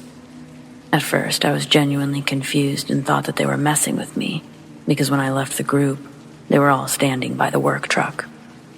But then the voice starts screaming, "Help, help, I'm hurt." Nobody on the crew would ever joke like that, so I start running towards this voice, even though I'm sure everybody was present at the trucks when I'd walked away. A couple of paces forward, I realized my utility belt was back at the truck. It had everything from my radio to a flashlight, but the screams and the pleas I was hearing, they were loud enough for my immediate attention. So I kept on forward. Every so often I'd have to stop and recenter myself because it would sound like the calling was coming from a different direction. Minutes would go by before I'd stop again and figure out that I had no clue how far I'd gone or how to get back. I felt so stupid for getting myself lost and apparently running around in circles trying to locate this injured lineman. It was a humid night, and the sweat burned when it got in my eyes. When the cries for help started up again, it sounded like they were on my left. I didn't instantly take off in the direction this time. I was trying to catch my breath. A few seconds later, another scream echoes through the forest, but it's coming from a completely different direction. Then again, directly in front of me. This time, it sounded closer. Sticks and leaves began to crunch and break, each moving closer to me. I stand my ground. But then, 20 feet ahead, I can actually see the brush being pushed around. I look down, and I see two big red eyes, like a couple of hot coals blinking in the dark. The eyes were closer set, like human eyes. It was a clear night, and the bright moon made it easy to clearly see a woman on her hands and knees, hiding in the bushes. When she stands up, she's fully nude, and scars cover her skin. I take a step backwards, but for some reason still ask, "Are you okay?" It makes a strange noise that sounded like a nonsense word in a human's voice, like, "Yo, no." I took another step back, and it quickly crouched back behind the bushes. A sense of absolute dread consumed my body. I turned and ran as fast as I could in the opposite direction. Somehow, by the grace of God, after running for I don't know how long, I can see the work truck's headlights in the distance, and I follow them out. When I get back, everyone's upset that I'd taken so long. The truck engine was on because they thought I'd gotten lost. They were about to start searching for me. One of the men asks if I was taking a shit, and my brain is still on overload from what I'd just experienced, so that's my best excuse. I tell them, yeah, sorry. I couldn't find any good leaves for toilet paper. By the time we get back to our lot, my incident is long forgotten about. I think it's better that way. My wife really likes this channel and wanted me to send this story in.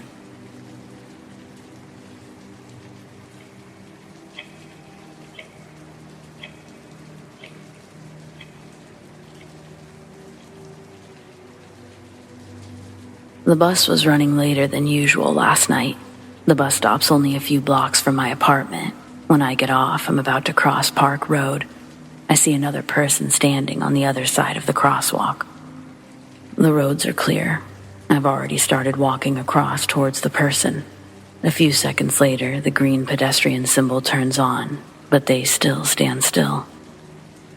Big trench coat with a red fez on his head. As I got closer, I saw the trench coat open up and what looked like two little arms reach out and pull the sides closed again.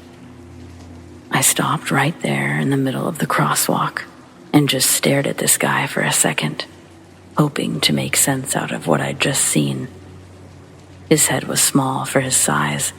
His face looked bloated, like he'd been stung by bees. His eyes were barely visible, but I could tell that he was staring back at me. I reasoned with myself. We're all different sizes and shapes. I'd just never seen such disproportions on a human before. I felt rude for starting to walk diagonal towards the sidewalk. Then it happened again. The wind catches the trench coat and it opens. Inside the coat were two more sets of eyes, reflecting, blinking, looking at me. Two of the arms quickly grab both sides of the coat and close them again, like curtains. I spin 180 degrees and sprint back across Church Street, then take a left down Hillside Avenue and back up Reese Road. I ran a big square around the block so that I could get back in the right direction. When I get to the end of the street, I can see down to the intersection I was previously on. The corners are now empty. I got shivers thinking whatever I'd just seen followed me when I turned around. I ran the whole way back, ignoring crossing signals. No cars were out. When I'd gotten home, I told my boyfriend about what I'd seen, and his mouth dropped. He told me his dad described the same trench coat guy a couple of months ago. Both of his parents saw it driving home after a movie late one night. Red fez, bloated face, long trench coat. They didn't see what I saw inside, though. His mom said it had tiny feet. 3 up-close sightings of this thing. I know there has to be more, but where else would you bring this kind of information? So please, if you live near Montford and this story sounds familiar, let me know. Me and my boyfriend have taken a couple of trips up and down Park Road to see if we can catch a glimpse of it, but we haven't yet. We've got our cell phones ready. He's even got a little spotlight rigged up on the side of his car. When we catch him, you'll be the first to know.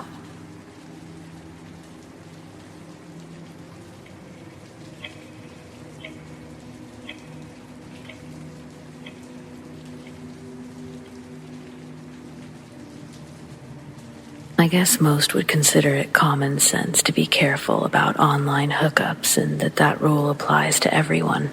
But I'll be the first to admit that being a woman who dates other women, I'd never really had genuine safety concerns in the online dating department. Sure, some women have used heavily edited photos, but I don't exactly live in a place where the lesbian dating pool is thriving. And no woman has ever tried to rob or kidnap me. At least not until this last time. I met a hot ginger named Becca, and we hit it off on a level that I hadn't experienced. We did the whole chatting online and on the phone daily for almost a month before we finally made plans for a real date. I've never really been a serious relationship type of gal, so it actually was kind of a big deal that I wanted this to happen. I was so nervous that I disregarded about a dozen red flags along the way. We lived about 2 hours apart, so we chose a restaurant in the middle and planned to meet at 7:30. This meant we should have left our respective apartments by 6:30, yet she didn't even call me until 7:15. I'd already gotten us a booth by then. She explained her car wouldn't start, and when I asked why she waited so long to call, she launched into an explanation of how her brother was to fix it, but not having much luck. She sounded near tears, and I was fully consumed by the desire to make her feel better. Before I knew it, I was offering to come pick her up. I already hoped to end the night at her house, so why not skip a few steps? But then, it apparently would have saved me 30 minutes if she went home with her brother, and I drove to his house instead. I should have been extremely suspicious with all of the plan changes, but I reasoned that she was just nervous about me. Of course she wanted her brother around. I could have easily turned out to be some kind of psycho. I thought the GPS was taking me on some kind of weird shortcut when it wanted me to turn off the main highway onto some small country road, barely big enough to call a 2-lane highway. But Becca confirmed that was the only way there. She said I'd only need to follow it for 2 miles, and then his driveway would be the last one on the left before the old wooden bridge. It sounded simple enough, and I'd already gone so far. I called her back after going 3 miles without seeing a bridge, and she apologized some more. She's just awful with directions. She should have let her brother tell me. You know the drill. Well, to cut a pointless part of the story short, my dumbass drove another 30 minutes and called 3 more times before I saw the bridge. I'd expected a normal house and driveway, but this looked like a 1-lane gravel road without streetlights. The road was pitch black before I got my headlights on it, so again, I called Becca. And this was the first time my spidey senses finally tingled. She assured me that it was just a long driveway and to keep going, but when we were about to hang up, she swore and complained their power had just gone out. In an attempt to comfort myself, I made a joke about being afraid of the dark and asked her to wait outside so I didn't have to go into the scary house. She hesitated a bit longer than I expected and said that she needed a few more minutes to get ready, that I should come in and have a drink while I waited. I didn't like that at all. And I was so nervous that I hadn't realized how ridiculous it was that she would need more time in her brother's dark house after she should have been ready before leaving her own home. I decided to drop all pretenses. I offered to turn on my brights so that she could get a good look inside the car and the trunk and whatever else she needed to feel safe. But things were playing out a little too weird for my own peace of mind. I genuinely expected her to laugh and agree, but she became noticeably irritated and said that she couldn't believe I didn't trust her, that she thought we were past such ridiculous paranoias. Basically, she was guilt-tripping me just to throw me off while I was already confused. I finally agreed to come inside, just so I could have some time to think before pulling up. But then she wouldn't let me off the phone. She started talking about all of the fun things we were going to do, and heavily implied that we would likely end up back at her place anyway. That's when alarm bells really began whistling.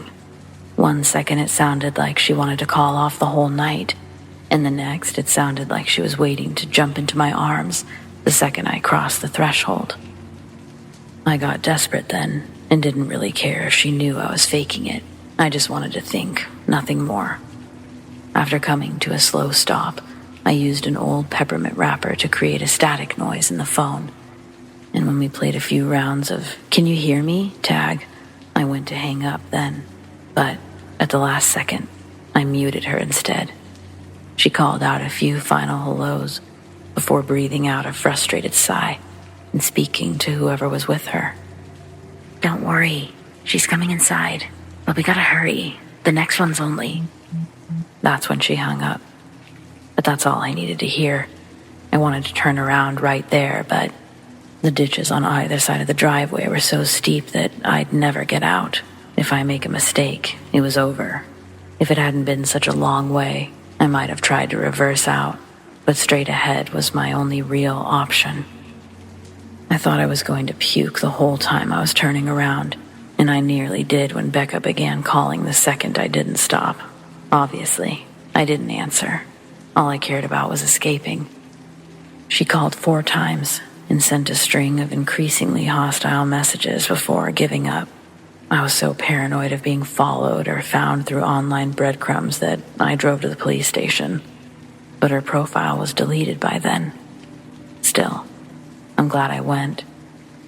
It turns out a girl from a few counties over had gone missing under similar circumstances the previous month. The address they gave me was to a house that had been empty for years, hence the sudden loss of power. and there was enough evidence left behind to indicate that there had been more than just 2 people waiting inside. Needless to say, I'm done with online dating, at least for a while.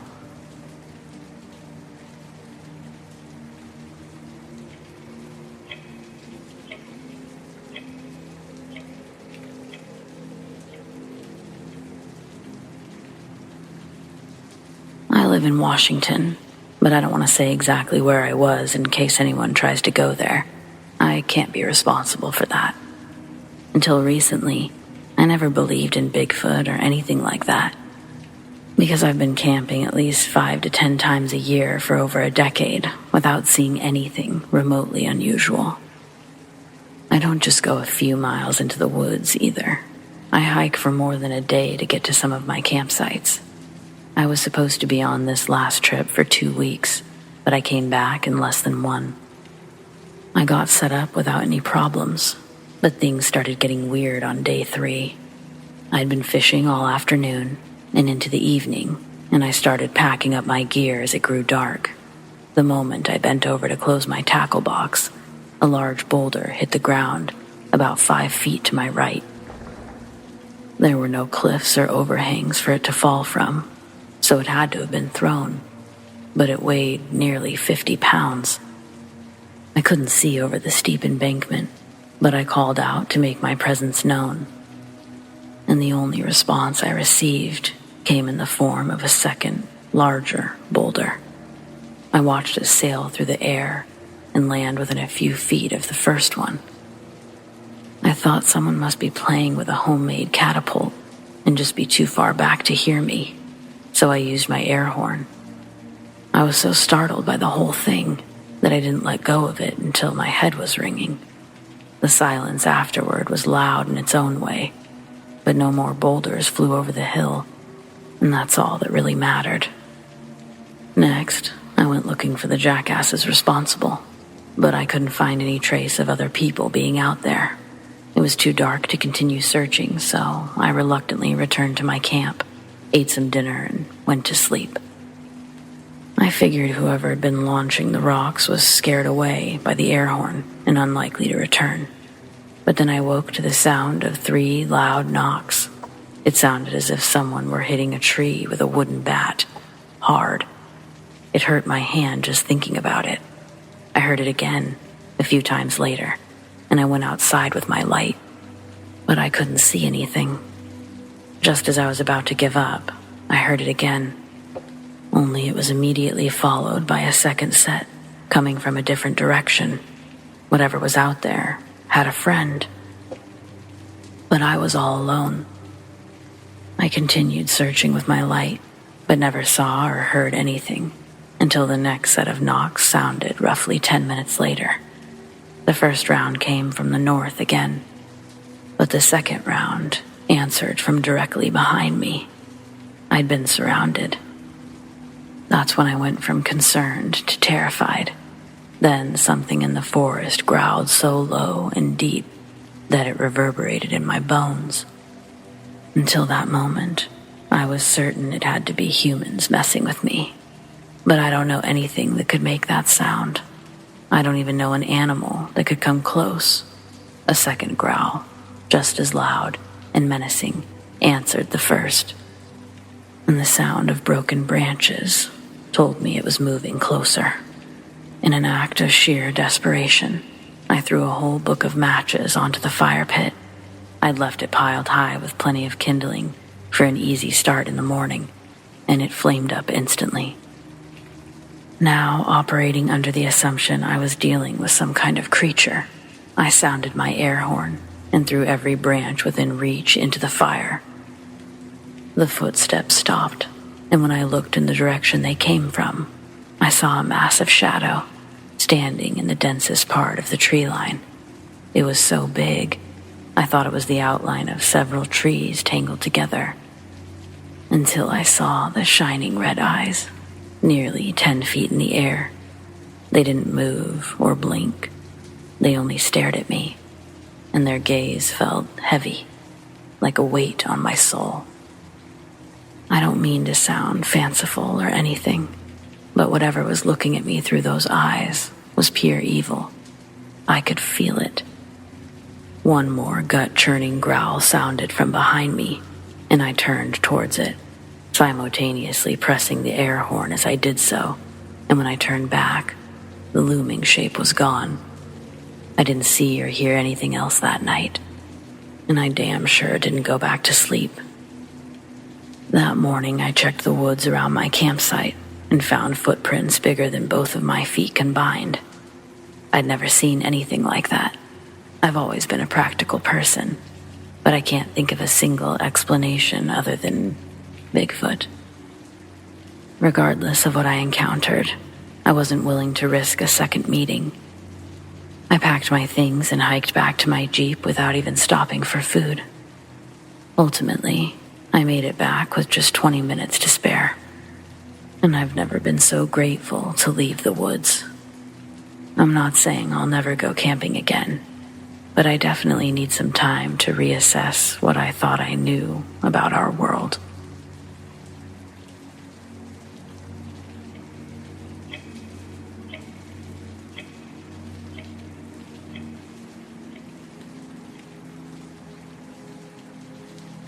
Last winter, I got snowed in at a friend's cabin in the mountains when a freak blizzard hit. I was only supposed to be there for the weekend while I finished the final edits on a novel. That in itself wasn't too big of a deal. I always over-prepared, so I had plenty of food and water. The only thing I lacked were weapons. I shouldn't have needed one. It probably wouldn't have helped anyway, but at least I would have felt some illusion of safety. It wasn't rough living out there at all. The entire cabin was powered by a beast of a generator, and by some miracle, the water pipes never froze.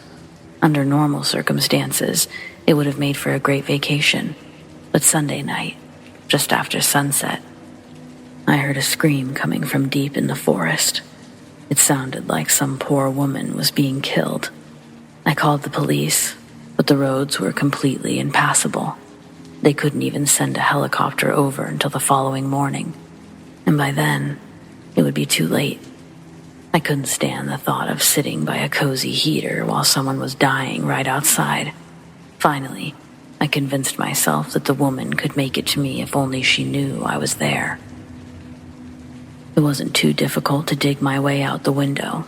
The hard part was staying out there. I yelled as loudly as I could, my mind racing for a way to find this other woman, and I became so lost in thought that I almost didn't hear the reply.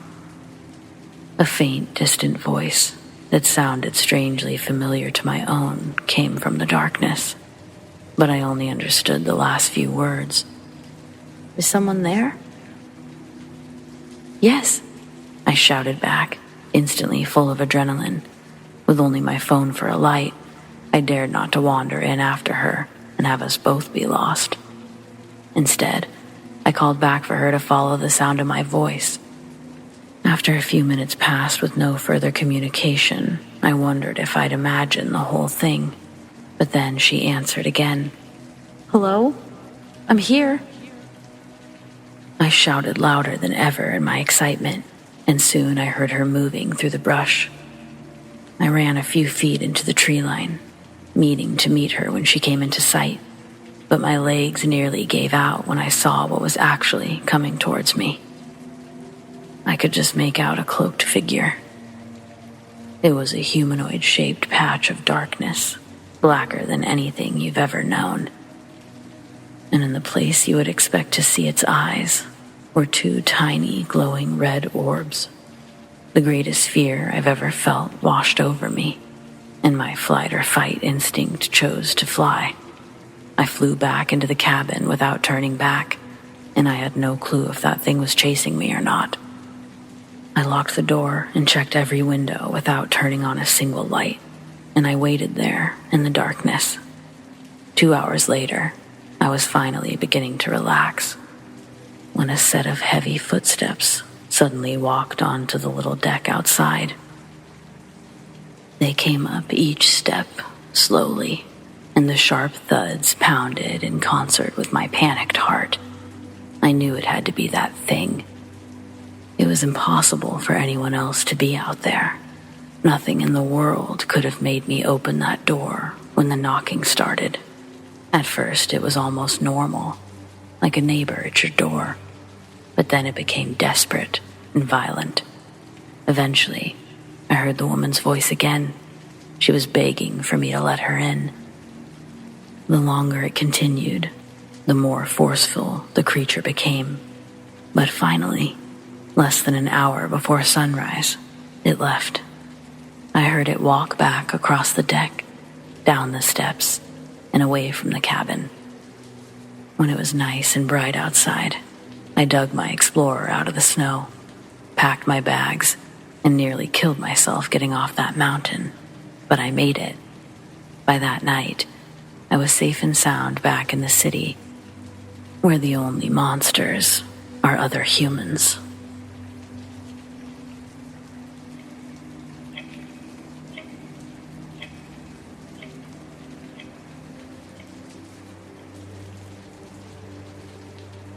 Apparently, I was set to be the star of a children's show that didn't even get a pilot. It was called Blow Your Horn and filmed in a little public access studio downtown. My mom had entered a contest by sending in my baby picture for an audition for the lead role of Dinah. Basically, the pilot was an educational premise where 2 adult railroad workers would engage in quirky activities while trying to take care of an infant in the Old West.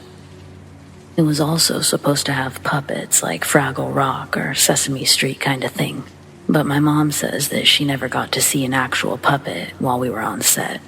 I asked why my show got canceled. My mom tells me 3 things: no money, bad writing, and the set was haunted. My ears perked up and I said, "Please tell me more." She says that her and I would travel 2 hours to get to the area they had for filming. It was an abandoned slaughterhouse. It had a few long stretches of train tracks that used to transport meat from one building to another. The studio was so low budget, my mom said they had her assisting with the lights and the boom mic on the days I was scheduled to shoot. She added that I'd sleep in a box filled with blankets at her feet when they'd film outside. Blow Your Horn had a lantern theme as their primary focal point when designing the set concept. This meant that most of the scenes would be outside, so I was in that box a lot. One night, my mom had again been asked to hold the boom for the next couple of takes on the track. The shot was set up so the female lead, Mindy, would run down the tracks toward the camera, holding a lantern. She'd be coming from the dark into the light of one of the spotlights set on the track, then hit her line when she reached my mom. After being reassured that this wouldn't take all night, one of the actors gave her an uncomfortable smile, then handed my mom the box. Its innards pre-filled with blankets. Then, we were off to the tracks. When we get there, my mom stays in the warm car with me until they're all set up and ready. After about 20 minutes, the director taps on the window, letting my mom know they're ready to roll film. With baby box in hand, my mom walks over a dark, icy 50-yard landscape to reach the tracks. She replaces the box in her hands with a tall boom mic, then stands next to the spotlight. In the distance, there's a lantern glowing, indicating Mindy's ready to start her run, but the director hasn't returned to the camera. My mom notices the glow from Mindy's lantern had begun to kind of drift off the tracks, heading toward the nearby woods. She thinks that Mindy's getting restless waiting for the director. I'm also in the box getting fussy, down by her feet. It was only the 3 of them out there, so once again, my mom swaps from one heavy boom mic to a heavy cardboard baby box and starts wandering down the tracks in search of the director. She was 30 seconds behind him from the time of him knocking on the car window to her hopping out. My mom had no clue how he could have just disappeared. A few yards down the tracks, the team had set up 3 white, fully enclosed tarps with 2 large Velcro flaps for doors. Each time after calling out for any response, my mom sets my box down and pries the 2 white sheets from each other and quickly pops her head into the dark tent before moving to the next one. But all of them were empty, aside from random equipment and boxes My mom shut the third tent and stood in the dark silence, trying to listen for any sign of human life around her. Her eyes had no chance to get adjusted to the dark when she'd been positioned so close to the only spotlight out there. As she made her way back to it, the cables that connected the camera rig together got tangled between her legs. She falls with me in her hands, but manages to turn and land on her shoulder, keeping me steady in my shell. This sacrifice of a graceful fall would save me, but leave my mom with a large gash on her elbow, along with a torn shoulder muscle. We had no medical insurance at the time, and the rage she felt began to outweigh the pain. When she made it back to the spotlight, my mom saw the lantern glow walk back onto the track. She starts yelling at Mindy to come back, and that she can't find the director. The lantern starts moving. It slowly grows as Mindy approaches, but then it goes out. My mom waits for her to enter the circle of light, but she never crossed its rift. Again, my mom started calling out to her, and when nobody replied, the tracks were quiet and still. It was the lack of sound that was the scariest. In the back of her mind, she still held out the slight chance that Mindy's trying to make a joke.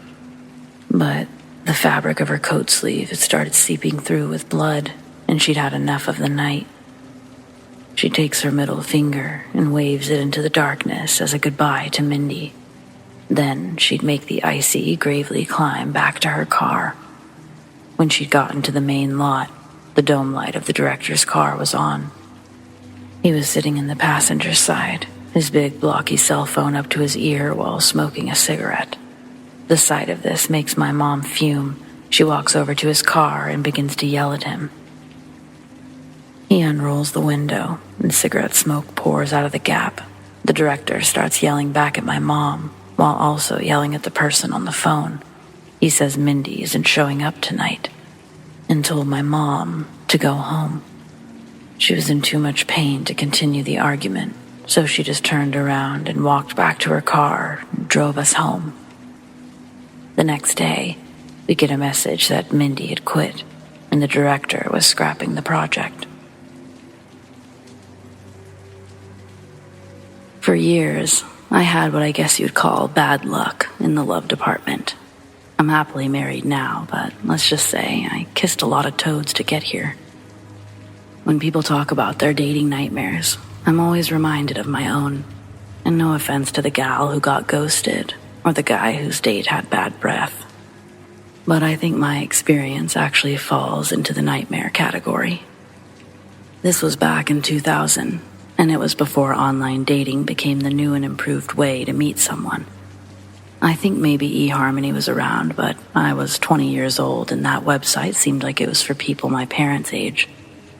So I was dating the old-fashioned way, meeting guys at bars or friend of a friend, and none up to this point were successful. Then I met Harrison, a 25-year-old swim instructor from Tallahassee. I thought my luck had changed. He walked into the restaurant I'd worked at for 3 years, and I was his waitress. Charming fellow, Harrison was. He was kind and flirtatious throughout his entire visit. And it was that first visit that I learned almost everything I knew about him. I learned that he was a swim instructor, he loved dogs, and that he'd had his heart broken recently. Now, maybe some of you would call this type of sharing a red flag. Who tells a stranger that they just met about their heartbreak? However, I wasn't fazed.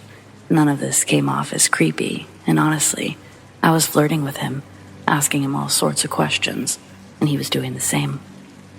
Eventually, my shift was over, and I noticed that Harrison was in the bar.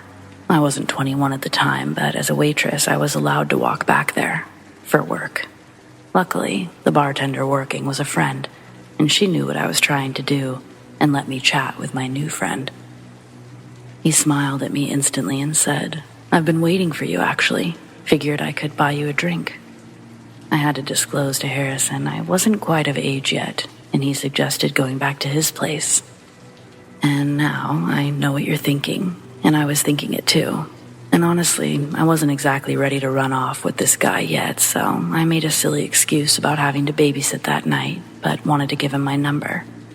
Numbers were exchanged. It was wonderful. Hearts, butterflies, the whole deal. Fast forward about a week later. I never heard from the guy. Texting was sort of new at the time, so I wasn't sure I'd hear from him in that way, but I did kind of expect a call. Well, who walks into my restaurant that week? Harrison, of course. I'm hanging in the back as I see him walk in, and it basically looks like he's asking for me. The hostess confirms this by coming to find me, so I act busy in the back. After a couple of minutes, I greet him at the front, and I ask if he needs a table. I wasn't going to act any sort of way. I guess I felt a little jaded. But he dives right in. He's sorry he hasn't called, so busy getting his new gig set up at the local swimming pool. He's sort of panicked, he's nervous, blah, blah. Well, he was ticking all the boxes I needed to agree to go on a date with him that night when I was off work. He comes back a couple of hours later to pick me up. I leave the guy's number and name with my friend at the restaurant. I joke that if I don't show up tomorrow, then this is the guy that murdered me. We share a laugh, and I go meet my date outside.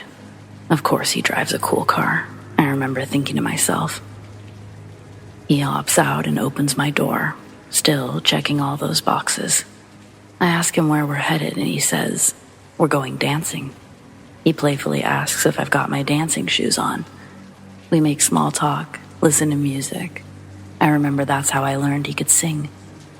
Eventually, we pull into the parking lot of an old barn converted into an all-ages dance club. I'm so excited I almost hop out of the car before he even parks it. But before I do, he tells me, "Hang on a minute," while grabbing my arm.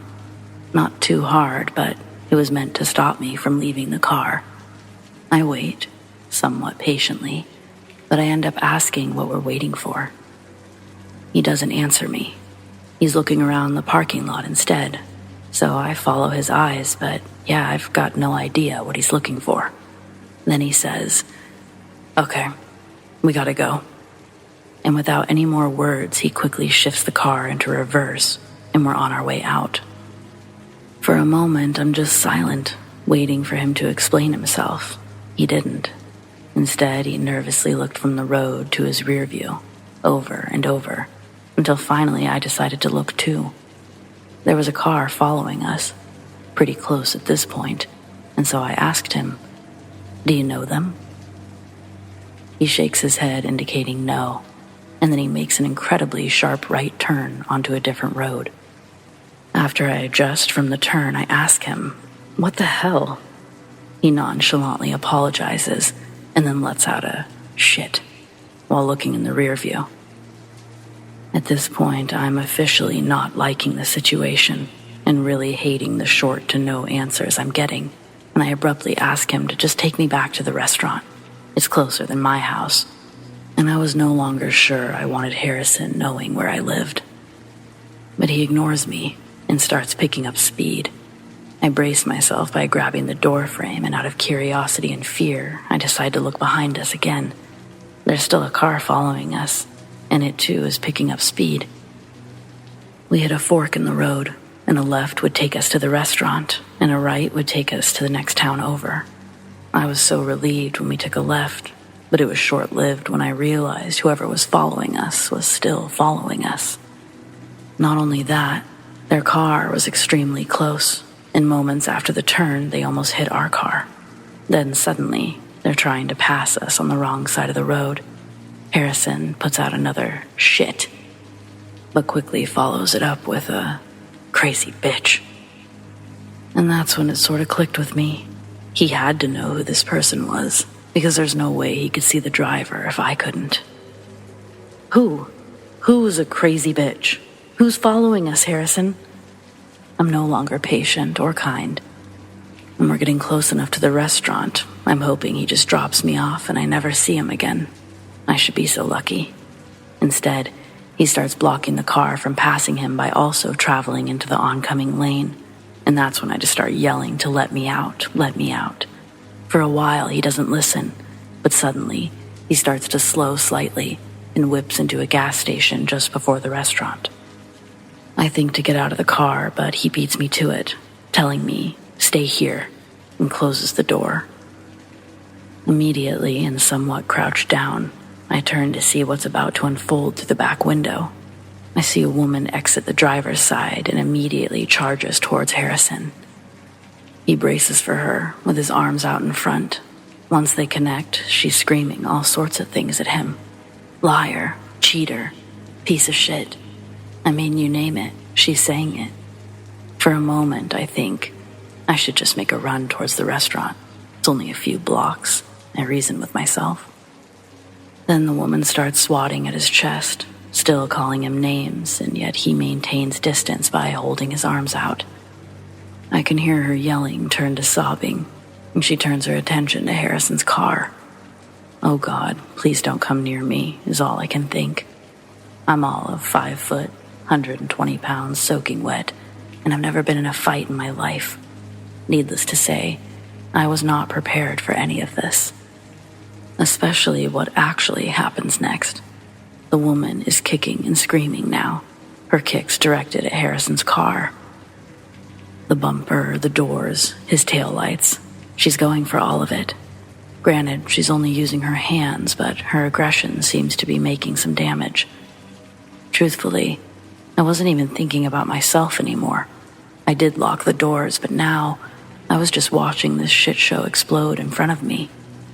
I decided this was a decent time to call my friend from the restaurant. She's still working, but her shift ends shortly. I dial the number and start explaining to my friend the moment she answers the phone. She tells me to get the F out of there. I'm literally in the middle of it. But then it gets worse. I watch as Harrison grabs the woman by her hair, yanking her away from the car, aggressively. Seconds later, I see Harrison whip her around, wrap his hands around her throat. He's fucking choking her. Oh, fuck no, I think to myself. I tell my friend what's happening and she tells me now's my chance to run away. She's right.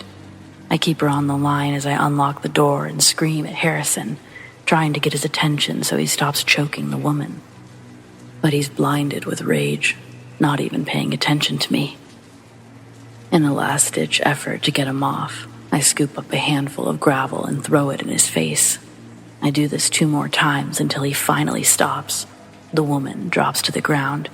She's not dead. That's all I needed to know before making a run for it. I could hear Harrison yelling after me. He sounded angry. I'm scared, don't get me wrong, but I don't go to the restaurant. Instead, I head straight into the gas station. I tell the attendant to call the police, that a man is strangling a woman in his parking lot right now. I look outside with the man, and the scuffle continues, with the woman kicking up at Harrison as he tries to grab her up off the ground. I hear the attendant describe the man and his car to the dispatcher. And I don't know why, but I'm asking the attendant if there's anything that he can do, pleading with him that this girl needs help. Then I hear my friend in my ear. I forgot I'd had my phone to my ear because she'd been so quiet, but she tells me, "I'm coming," and hangs up. Within moments of the call ending, I see Harrison is no longer outside of his car. He's now in his car and officially driving away. The woman is just sitting on the gravel in front of her own car. I suspect she's crying. I considered going out there to talk to her, but before I could muster the courage, she's getting up and fixing her way back into her car. So what happens if they both leave? Like, what are the cops going to do now? I asked the attendant, assuming he had more experience in this department than myself, but he shakes his head and says, "I have no idea. Did you get a license plate for them?" All that time, and I never wrote down or texted the license plate. My friend beats the cops to the gas station, and with her, she's holding a piece of paper. It's got the name and the number I wrote down earlier. But, like the beautiful genius that she is, my friend also jotted down Harrison's license plate when we were leaving the restaurant that night. I hug her, thanking her. She waits with me as I give my statement to the police, and eventually drives me home. Normally, I'd take a bus, but my friend wasn't allowing it, and I was grateful. All I wanted was to get home as quick as possible, take a shower, and forget this whole mess. The whole ride home, we just talked about what a bullet I dodged. I was totally enamored by this guy, and if it wasn't for this incident, it might have taken me a lot longer to figure out who he really was. I called my cell phone carrier the next day and had Harrison's number blocked. I consider myself lucky that this is the only time I've ever seen a man lay his hands on a woman. So in the end, Mr. Perfect was anything but perfect. He was indeed the opposite. A true asshole. Scum. And I also consider myself lucky that that was truly the last time I ever had to see Harrison. Hopefully, he's locked away somewhere, far away from women. Like I said, I'm married, so no, not all men are creeps, bad guys, scum, abusers. But they do exist. So, it's okay to have your guard up a little when you're getting to know someone. Taking that extra time could save you a whole lot of hurt.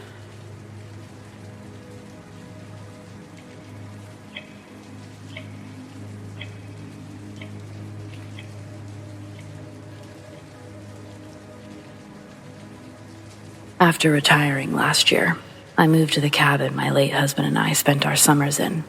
It's surrounded by miles of forest on every side, and we stayed here for 2 months out of the year from 1988 to 2020, when COVID got Johnny.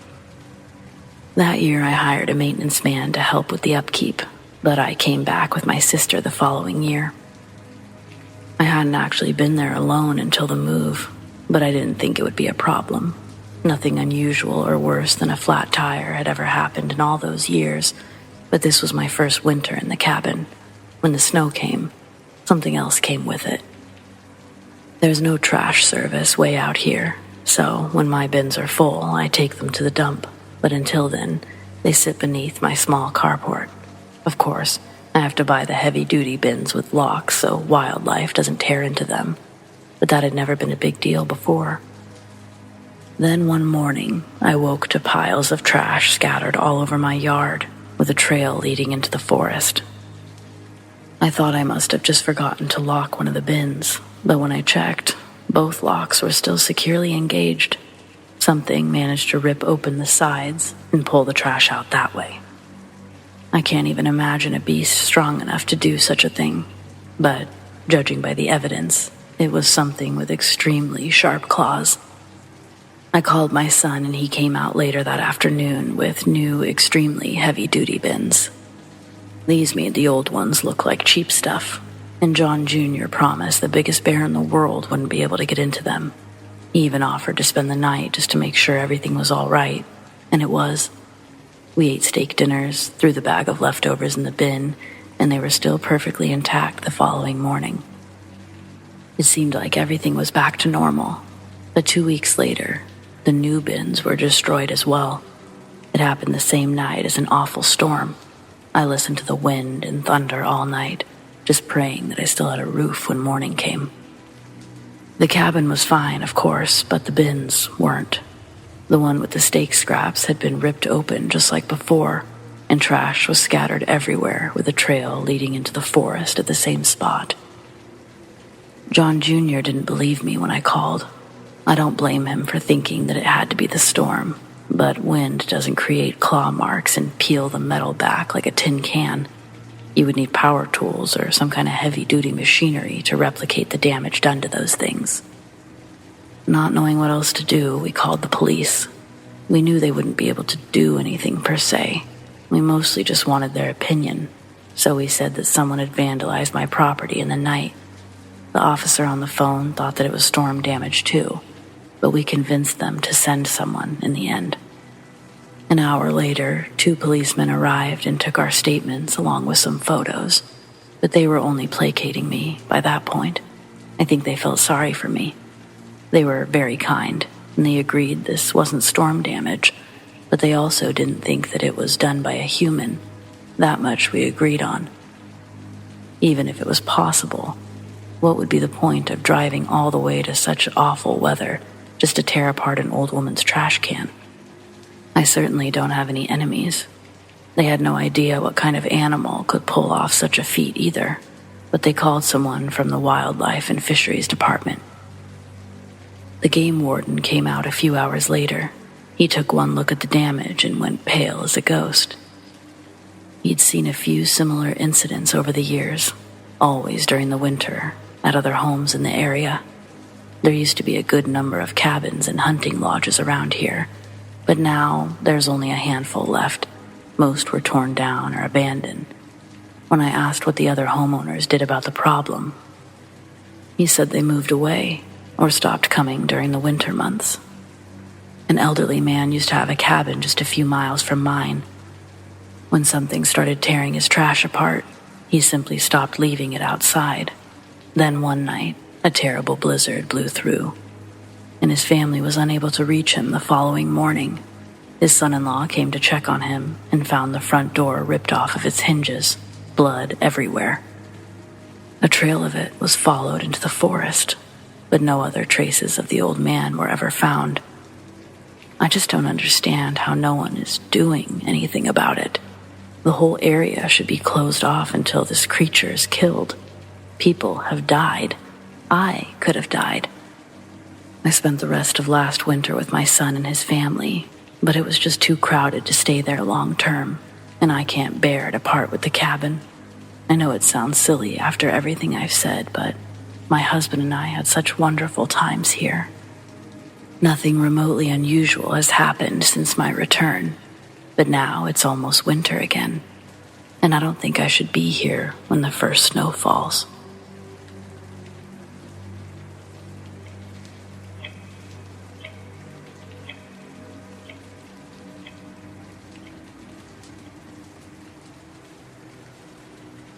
Hi there, long-time listener, first-time submitter, but I'm kind of scared of my little sister Rosie.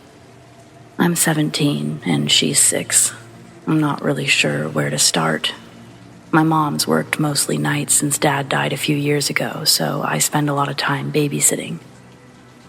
Rosie was pretty normal until this past year, when things started to change. The first strange thing to happen was when she started sleepwalking. I'm not even sure if it's related, but there have been a few incidents that really freaked me out. The worst was the first night it ever happened. I woke up to see her standing over me, and she wouldn't answer when I asked what she was doing. Thinking that she must have had an accident, I sat up and noticed that it was past 3. Seeing nothing obviously wrong, I asked why she came to me instead of Mom. That's when I really noticed her wide, unblinking gaze and slightly agape mouth. At first, I thought she was faking it, but then she didn't blink for almost 10 minutes straight. I woke Mom up after the first 3. Rosie's eyes were spilling over with tears, but her expression never changed. And that's a freaky thing to see a 6-year-old do in the middle of the night. It doesn't really stop there, though.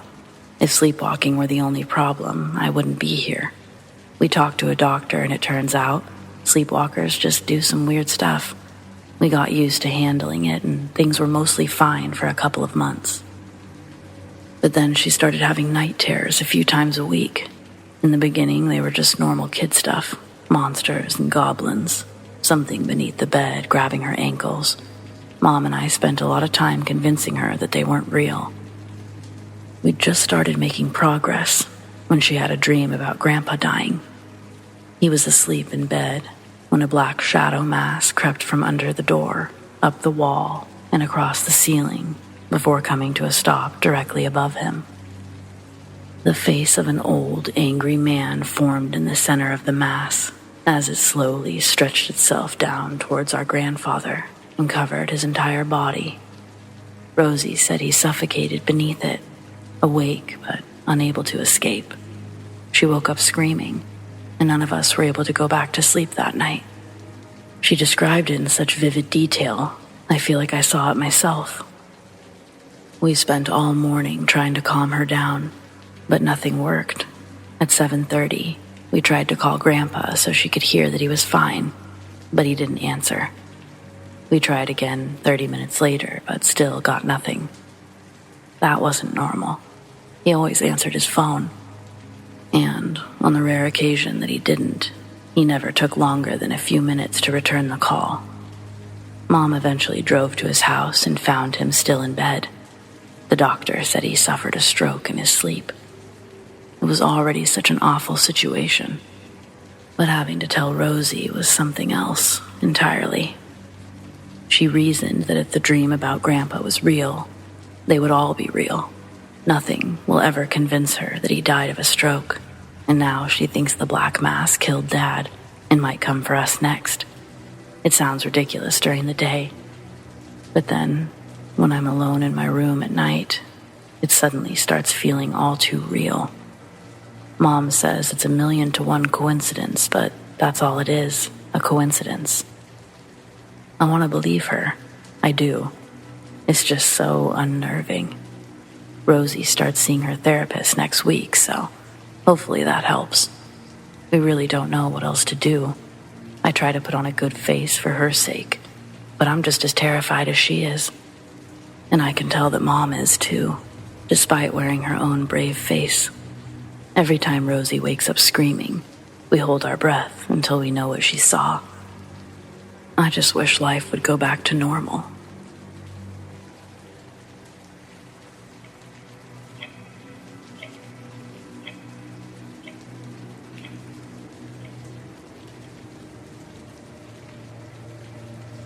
There used to be this old abandoned church behind our middle school.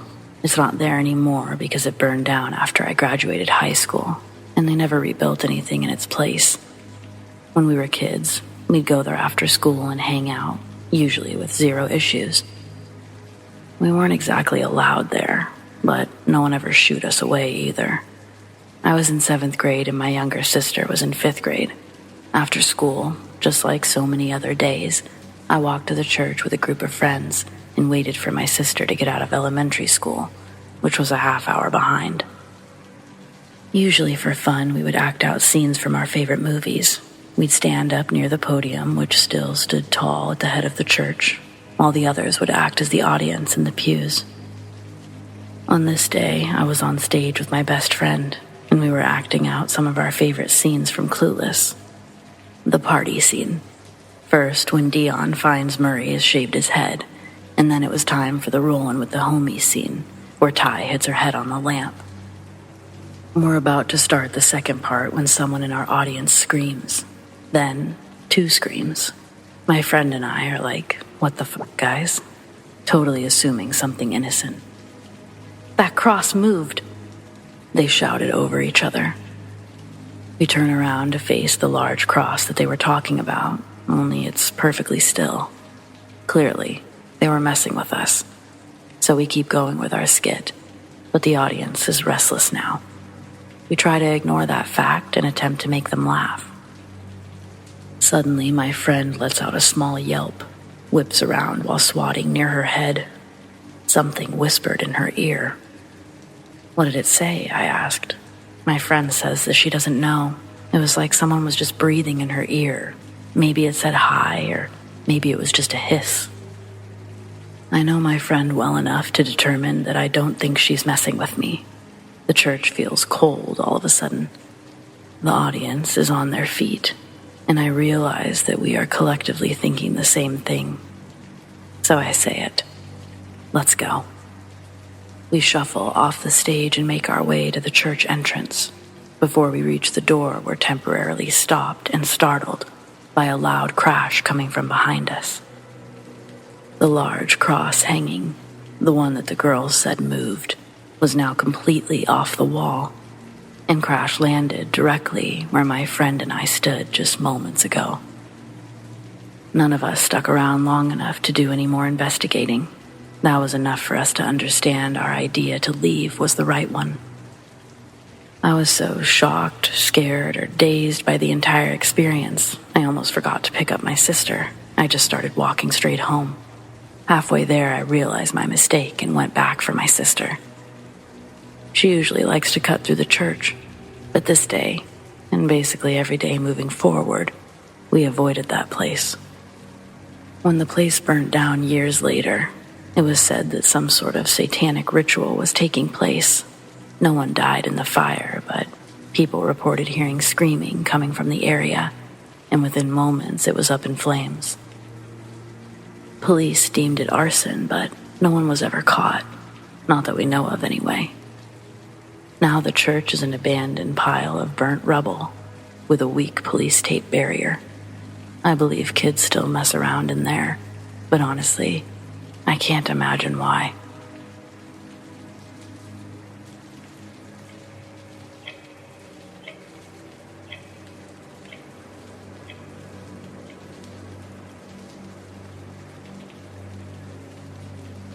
I'm a 26-year-old male photographer. Last year, I spent almost 2 months on a series of nightlife shots in San Francisco. That means I had to spend a lot of time walking around a big city at night, but I wasn't trying to get mugged. I mostly stuck to loud nightclubs and bustling streets until the final day of the shoot. It had been a long project, so I wanted to celebrate taking the final shots by taking a few shots, if you know what I mean. Anyway, I had a few more than I should have, and I left the bar feeling a bit more than tipsy. The curb outside was overcrowded with obnoxious drunks waiting for their Ubers, and the noise was giving me a headache. So I walked a few blocks over before requesting my own ride. As I waited beneath a streetlight on a quiet corner, I was suddenly startled by the sound of someone whistling nearby. It was a low, eerie tune, like something you'd hear a serial killer whistling while he stalked his victim. At first, I tried to ignore it, but then it grew louder, and finally, I heard a quiet set of footsteps creeping closer behind me. I turned around expecting to see some deranged attacker looming over me. But there was only the outline of a lone figure silhouetted against a dark storefront. It was a man, but I couldn't make out much more than that until he stepped forward, out of the shadows. Then, I was able to see his pointed face, beady eyes, and yellow teeth behind a sinister, greedy sneer.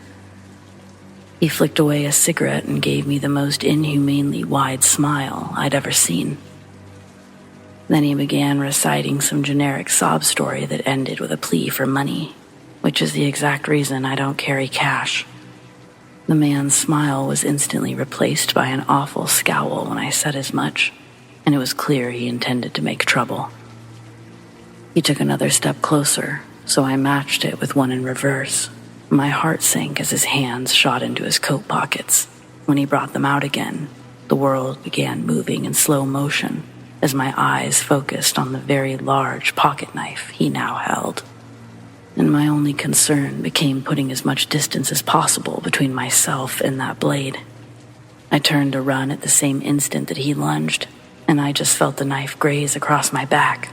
Luckily, he put a little too much weight behind his thrust and kept going straight to the ground. I heard his fall, but I didn't stop to look back. Instead, I kept running until I got to a crowded area. I had so much adrenaline pumping through me, I didn't even realize I was bleeding until I made it home and tried to change clothes. The back of my shirt had a blood-stained rip through it, and my back ended up needing a few stitches. As it turns out, that knife had done a little more than graze me, but I still considered myself pretty lucky. Obviously, the police never caught the guy. I didn't expect them to, but it seemed wrong not to at least report it. I don't know what the quote-unquote right thing to do is in that situation. My situation could have turned out better, but it also could have turned out worse. I don't know if I would handle it the same way again, and I hope I never find out. On the rare occasion I'm out alone at night, I'm much more careful these days. Well, thanks for letting me share. Be safe out there, guys.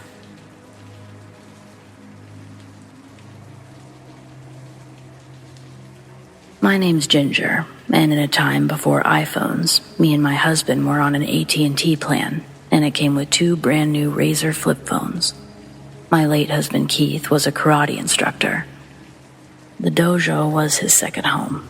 His last class would usually end at 10, and then he'd be there for a couple of more hours to clean before locking up. Keith was a 3rd-degree black belt and had competed all over the world before opening up his own business. That's actually how we met.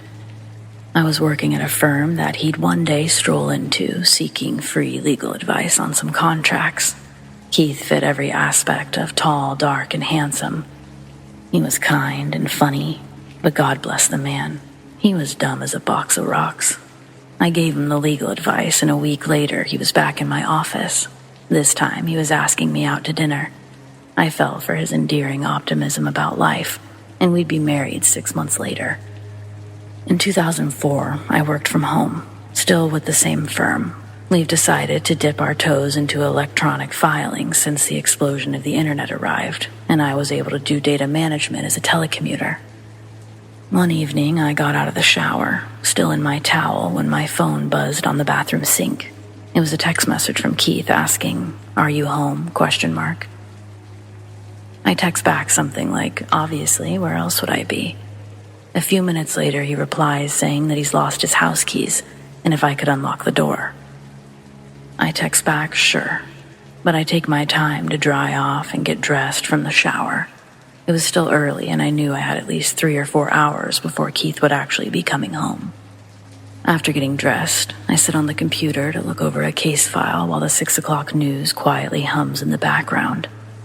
My concentration's interrupted when the handle of my front door starts to jiggle, and the wood of the door creaks from the pressure on the other side.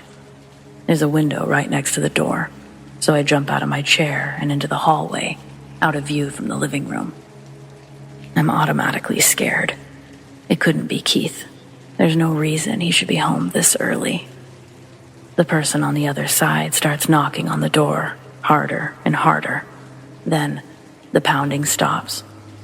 A few seconds later, I hear the buzz of my phone on the wooden coffee table in the living room. I sit in the hallway and wait until I'm pretty sure the person had left. Slow as molasses, I make my way to the peephole to confirm that there's no longer anyone on the doorstep. Then I get my phone. The text I'd received from Keith was saying, "Let me in." I feel foolish and a bit angry that he scared me like this. Why didn't he say anything through the door or call me? My Scorpio rage propelled me to call him and tell him that it was his own fault I didn't let him in. The phone rings and it goes to voicemail, so I call again and he answers. He answers with a weird, "Hey," and I go in on him. When Keith speaks up, he's putting on a fake gruff accent, and I think he's playing around, but I'm not, so I tell him to knock it off, but he keeps it up. He says that he's turning around and to leave the door unlocked. I start getting an attitude with him, and he screams into the phone to unlock the door. Then he disconnects the call. It was unlike Keith to treat me so rudely. My anger turned to suspicion, and instead of calling him back, I called the dojo. Another member who worked at the dojo named Judy answered the phone. Everyone working there knows me. When Judy answers and I greet her, she goes, "Hey, Ginger, Keith's in the middle of a class right now. Can I have him call you back after he's done?" I'm stunned at what she says, and I just say, "Yeah, sure, thanks," before hanging up. After I set the phone back down, confusion changes to fear, and I scramble around the house, locking and deadbolting every door, turning out all the lights.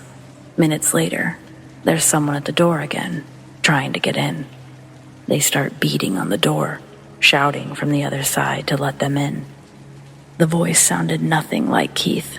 This lasts for a while, the barrage of knocking and screaming, starting and stopping in violent intervals, before it finally ceased indefinitely.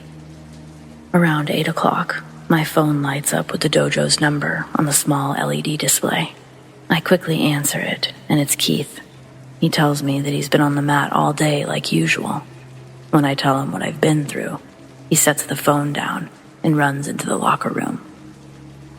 When he comes back, he picks up the phone and tells me that not only has his cell phone been stolen, but his wallet as well. Thankfully, the keys for the dojo, the house, and his car are on a lanyard that he keeps up front, locked in the register. Keith had to get a new phone and a new number after that. We never found out who stole his phone. With so many people in and out of the locker rooms, it was impossible to pin it on one person. Worst part was that they probably still attended weekly classes, still hanging around without us knowing. It was a horrible realization, and it really sucked the fun out of teaching for a couple of years. Eventually, time heals all. We heal from the trauma and move on. But I'll never forget that day. That's just not possible.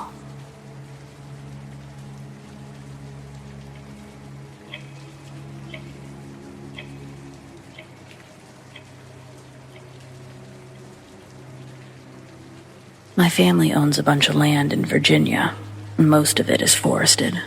There's a short path leading through the woods behind our house that leads to a small graveyard from the Civil War era. When I was younger, I used to camp in the backyard and play ghost hunter. But I stopped after a particularly bad experience 5 years ago. It was the weekend after my 13th birthday, and I'd gotten a bunch of camping gear that year, including a new tent I couldn't wait to use. I set it up in my usual spot and everything was fine, until around 1 a.m. when I turned off the lanterns and crawled into my sleeping bag. I hadn't even had time to start dozing off when I heard footsteps walking from the direction of the graveyard. No one else lives around here, so for someone to be coming down that path, it was either a ghost or my dad trying for a cheap scare. And that's just not something he does, especially if it involves sneaking through the woods at night. I laid completely still and listened to the light but steady pace of something on 2 legs, growing closer and closer. When they stopped, it seemed as if they were only a few feet away. I was frightened, but also excited. In these old Civil War towns, everyone has a ghost story. Yet I lived on top of a cemetery and had nothing. Part of me believed I would unzip a corner of the tent, peer out, and see some soldier standing in the moonlight. Maybe he'd have a hole in his head or a missing leg. Maybe his eyes would glow and his teeth would be sharp. 1,000 images flashed through my mind as I sat frozen with my hand over the tent flap.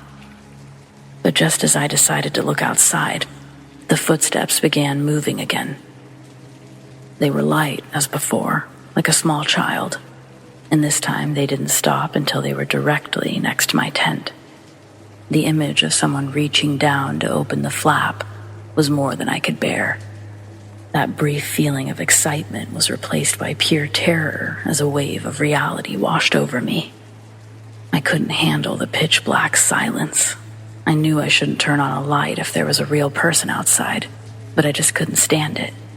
It took a minute of nervous fumbling, but when I finally got the lanterns on, I screamed until my throat was raw and my dad was pulling me out of the tent. With the lantern on its dimmest setting, it was hard to make out what was in front of me, but as my eyes focused, I realized I was just sitting with my face closer to the tent than I realized. Only, as I moved back, I saw that there was actually a very small, perfectly formed hand pressing into the side of the fabric. It had come within just inches of my face. As I screamed, the shape of a small face appeared just above the handprint. It was only there for a second before it and the hand vanished entirely, but the image remains burned into my mind, even now. The next thing I knew, my dad was pulling me out of there. He said he woke up thinking I was being murdered. He nearly fell down the stairs trying to rush out to me. He turned on the floodlights within the first minute of my screaming, but didn't see anyone, let alone a small child. The way I sounded, he thought someone was in the tent with me, or a snake had gotten into my sleeping bag. Something awful. I've never seen him look so scared, but once I explained what really happened, he instantly relaxed, said it was only a nightmare. I wasn't even close to falling asleep when everything started, and I definitely didn't turn the lantern back on in my sleep. I feel like I finally got the story I wanted, but this was a one-and-done thing for me. I have no desire to experience any more encounters. Lesson learned.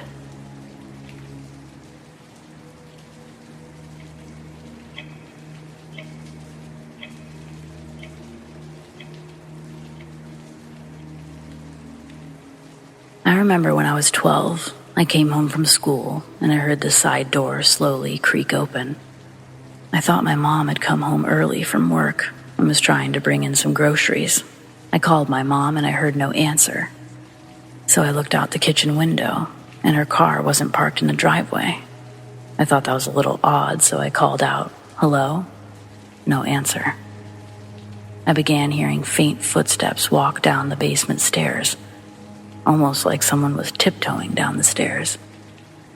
They were walking slowly, kind of like a kid trying to evade detection for a midnight snack.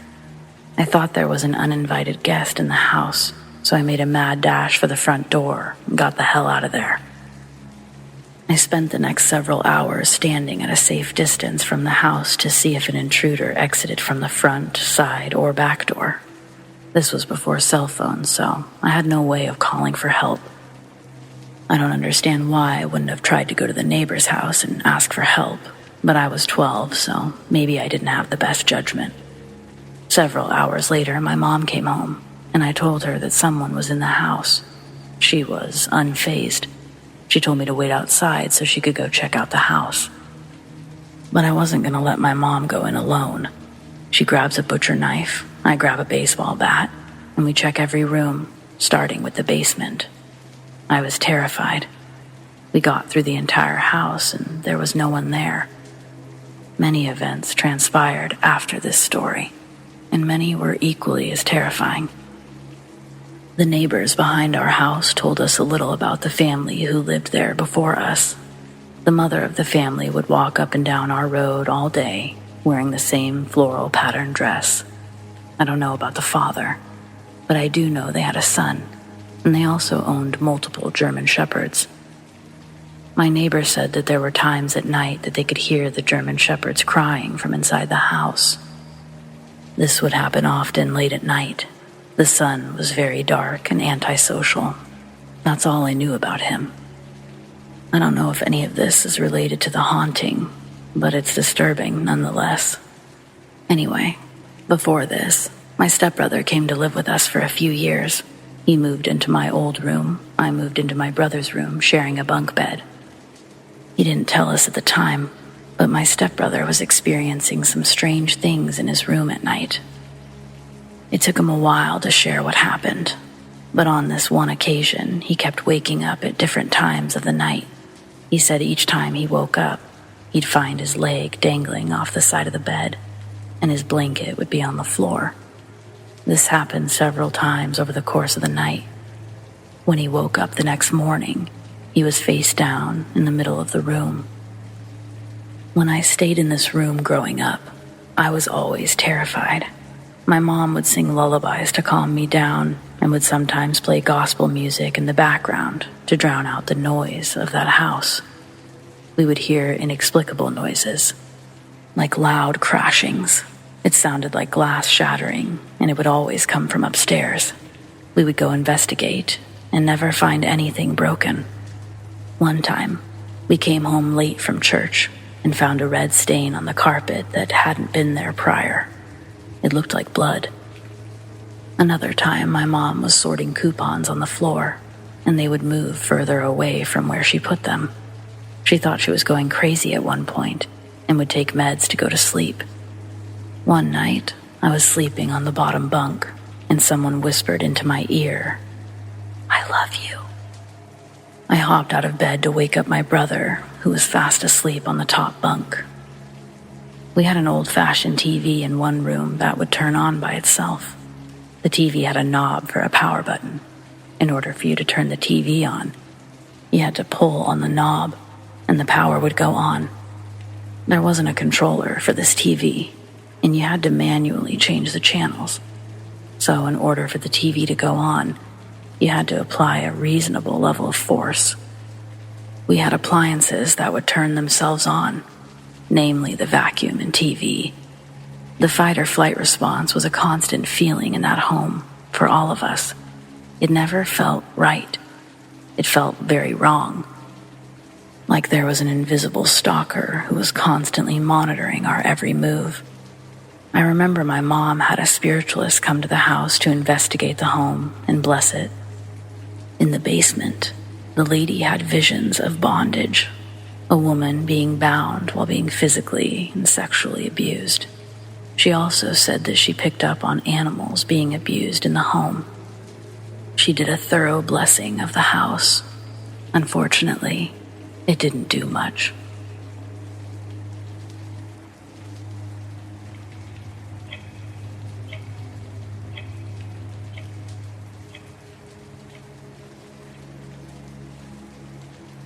Less than a year ago, I moved to a new house in a fairly rural area.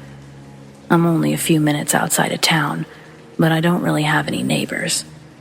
It's a nice place. I sort of spent my life savings on the down payment, expecting it to be my forever home. But there's already been so many awful memories that I don't even know if I want to live here anymore. The previous owner, they swore it was haunted. I don't personally believe in that kind of stuff. But within a few days, I started to reevaluate my position. I'd hear footsteps when no one was there, and the worst of it happened at night. Items in the kitchen would get moved around, along with the TV remote. At first, I thought I was losing my mind. Then I started taking pictures of where things were before going to bed, and I knew something was going on. Next, I bought cameras to put up in the kitchen and the living room, and I had my answer the following morning. The bottom of the staircase is paneled, and it used to have a large square air vent. I watched in absolute horror as that vent cover was removed and a filthy old man came out of the crawl space. He was bald, had a full, scraggly beard, and wore a torn wife beater, a pair of stained swimming trunks, and flip-flops. He then proceeded to the kitchen, where he helped himself to dinner and snacks. After eating, he took some bottled water and snacks back beneath the stairs and reappeared a moment later with a bag of trash that he took outside. He had a whole routine. Next, he sat on the couch, watched TV for a few hours before going upstairs. There's only a couple of rooms and a second bathroom up there, so I didn't install cameras in those places. It terrifies me to think about what he was doing up there. He didn't come back down for over a half an hour, but that's when he finally went back into his cubbyhole and replaced the vent cover. I watched the whole video while sitting less than 20 feet away from the staircase, and I still couldn't really wrap my head around the fact that someone was actually living under there. It didn't seem like he noticed the cameras, so I felt safe enough to stay there a while I waited for the police. I wasn't sure how much he could hear, so I stepped outside to make the call. And I watched that air vent like a hawk until they arrived. I met the officers outside to show them the recording, after which they said the most horrifying thing I could imagine. Apparently, this sort of thing, secret roommates, isn't that uncommon. I don't understand how this is an actual thing. Since we didn't know if the man had any weapons, the police let me wait in their squad car while they removed my unwanted guest. They said he surrendered without a fight, but he saw me when they brought him outside, and he gave me the most hateful glare I've ever been on the receiving end of. If looks could kill, I would have dropped dead on the spot. When asked if I wanted to press charges, I enthusiastically agreed. I know there's got to be some of you thinking he was just a harmless old man down on his luck. Maybe you think I'm awful. Maybe I am. When I made that decision, I was only thinking about my own peace of mind. I didn't want to go to bed every night wondering if he would try to get back into my house. When I made that decision, I had no idea that he was a murderer. The police, they didn't make that discovery until they booked him and ran his DNA, which had been sitting in a system, unidentified. He'd been linked to the murder of a woman who was killed while hitchhiking in the 90s.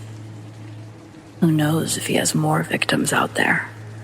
I've since added a door to the space under the stairs and converted it to a storage space. Even though my former secret roommate won't be getting out of prison during this lifetime, it still makes me feel better if I can see inside all the nooks and crannies. I guess that's it, though. That's my story. I wish like hell it wasn't true, but thanks for listening.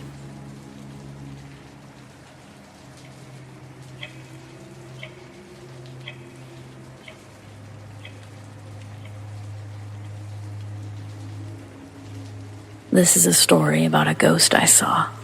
I was a teenager when this happened. I was with a friend and we both saw her. One night, I was outside on my porch smoking a cigarette, and I saw my buddy pull down the street in his beat-up 90s BMW. He excitedly jumps out of the car with the biggest flashlight I've ever seen. You could literally light up a block with this thing, and that's exactly what we did. We flashed the light down the street a few times, flashed it at houses. The dark rooms were suddenly illuminated, and I was really impressed by how bright this thing was. Oh, the simple pleasures of two rebellious teenagers.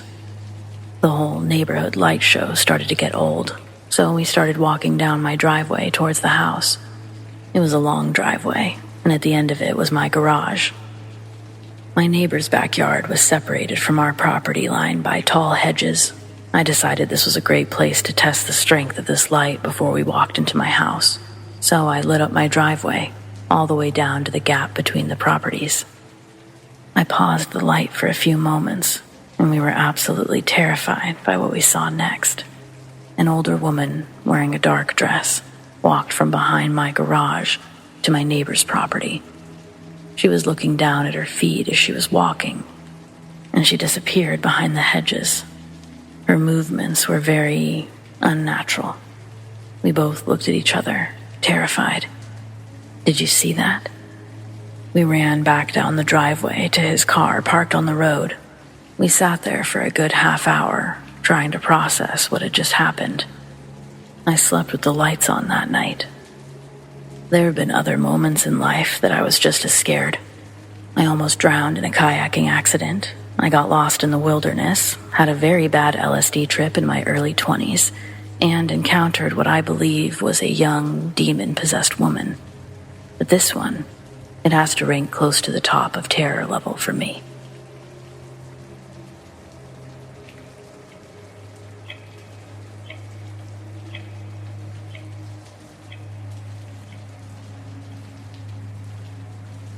KK was a friend of mine who passed away in May 2016.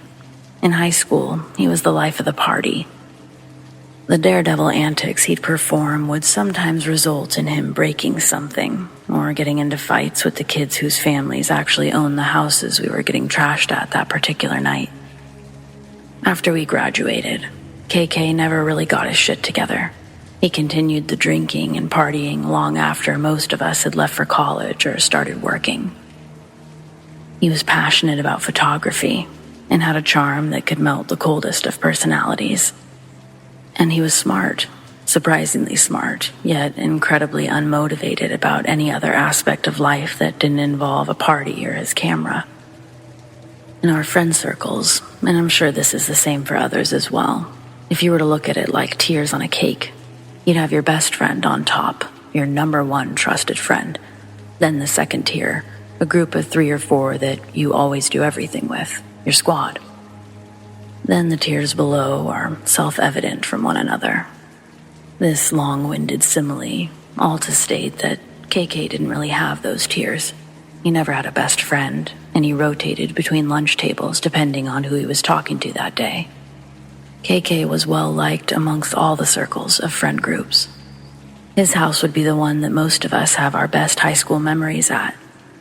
If KK had parents, we never met them, but every weekend his house was filled with bottles of alcohol. The basement of his house looked like an arcade with dozens of large cabinets in rows on the wall. There was an air hockey table in the middle of the room that we would utilize for more than just air hockey. I would attribute the beer pong accuracy I have today to the time spent in KK's basement. When school was out, my chances to attend a party at KK's would start to become less and less.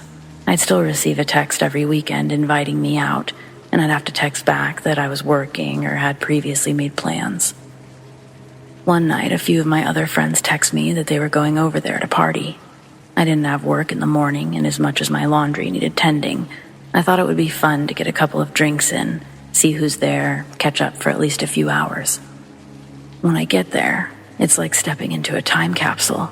I find my friends downstairs. A beer pong game is happening on the air hockey table. And I hear KK scream my name before he nearly tackles me to the floor with a hug. the night proceeds and I end up staying way longer than I planned on being there. We're all around the Mortal Kombat cabinet, watching some people play, when KK pulls me to the side and basically confesses a love that he's had for me since middle school. I try to let him down easy, best I can, explaining things in my life are really hectic. I wasn't trying to get involved with anyone while I'm still trying to find myself. Eventually, we managed to turn the uncomfortable moment into a joke, and he and I played a couple of games of asteroids before I left.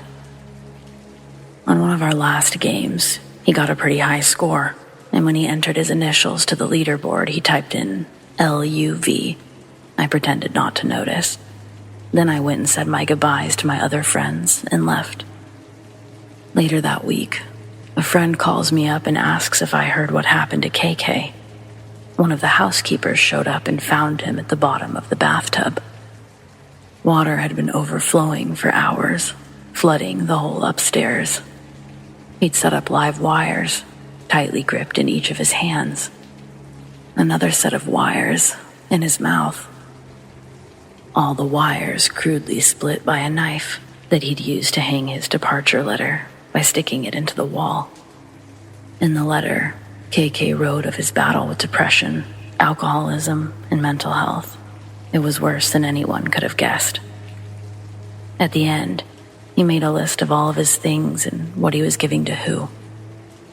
It was really heartbreaking to hear all of this, and I wouldn't have expected to be one of the names on the list. But a little after that, a large shipping truck pulls into my cul-de-sac and delivers a big wooden crate to my porch. It's too big to fit through the door, so the men put it in the garage.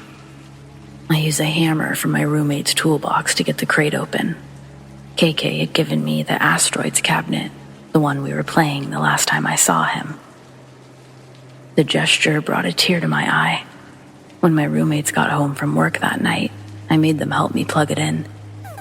When the screen lit up, it flashed the high scores, and LUV Love still held the number 4 spot.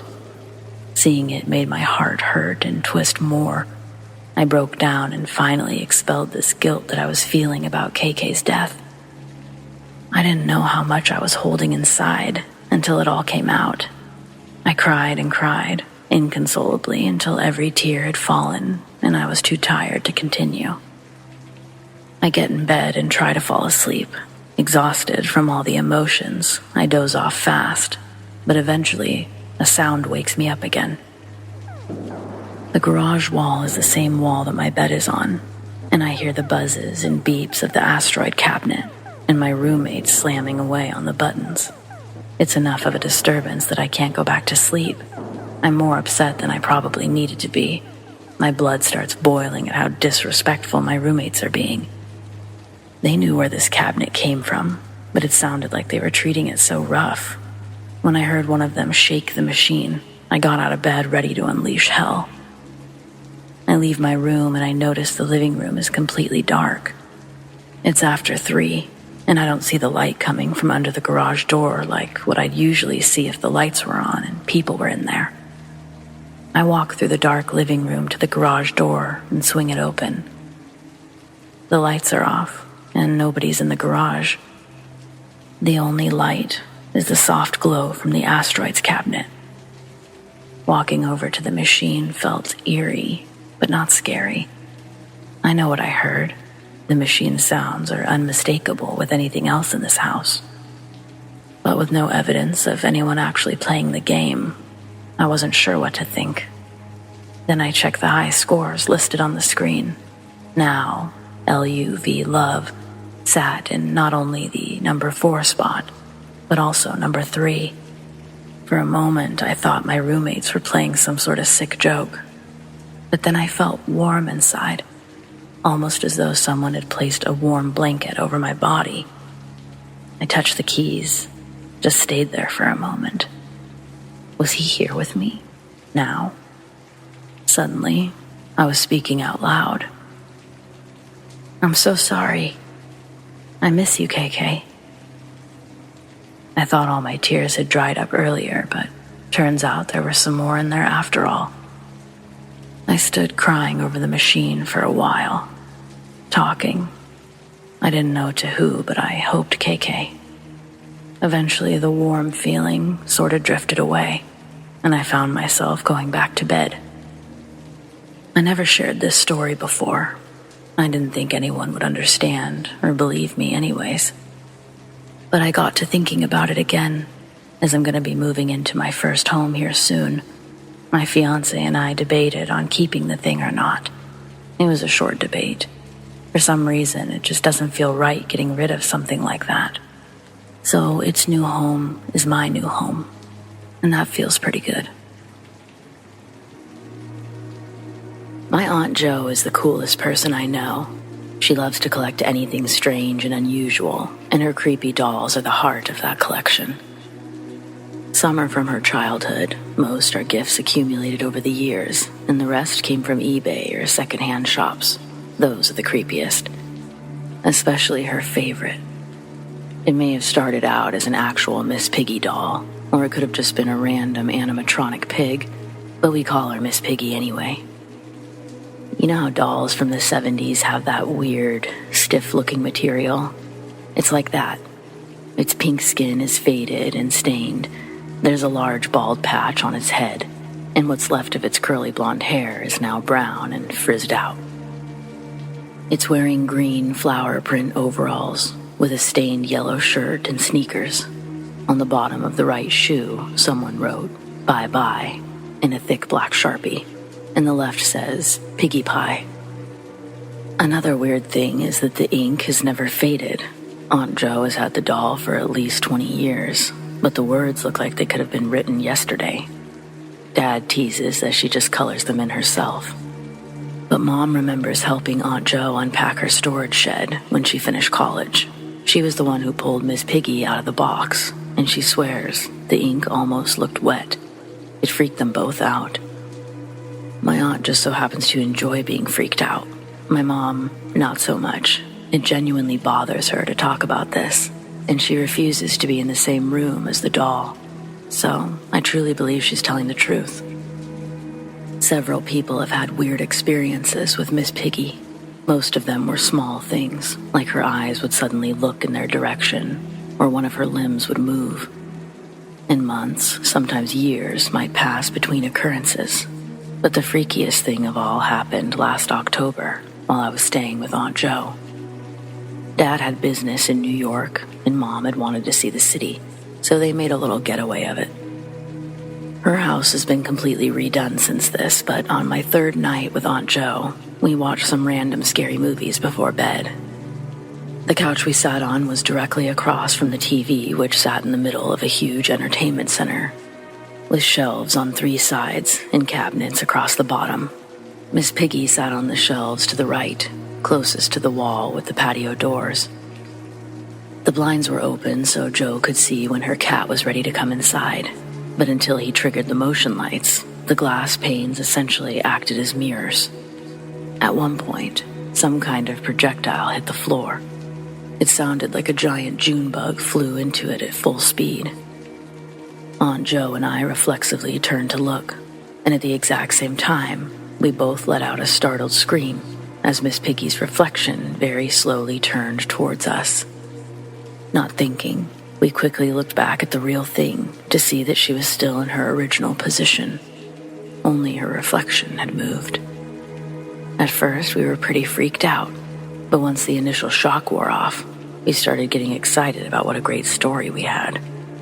Don't forget, these events are usually few and far between. We had zero expectation of anything else occurring that night, let alone multiple incidents. We were about halfway into the next movie when a small glass vase sitting next to Miss Piggy suddenly toppled to the ground and shattered. There was nothing near it, and the pebbles inside would have made it too heavy for a draft to knock it over, even if there had been one. That vase had been sitting there for years with no problems, and then all of a sudden fell over on the exact night Miss Piggy was acting up. That just feels like too much of a coincidence. Especially when you factor in this last part. The movie ended about 45 minutes later, and we turned off the TV to get ready for bed. The house was completely silent as we walked across the living room, and out of nowhere, we both heard the soft giggle of a small girl. That was a first for Aunt Jo, and Miss Piggy hadn't done something new in over 10 years. It was so loud and clear, we thought the TV came back on. We both heard the exact same thing. There was just no logical explanation from where it came from. We were so freaked out that I slept with my aunt for the next 2 nights of my stay, but nothing else happened.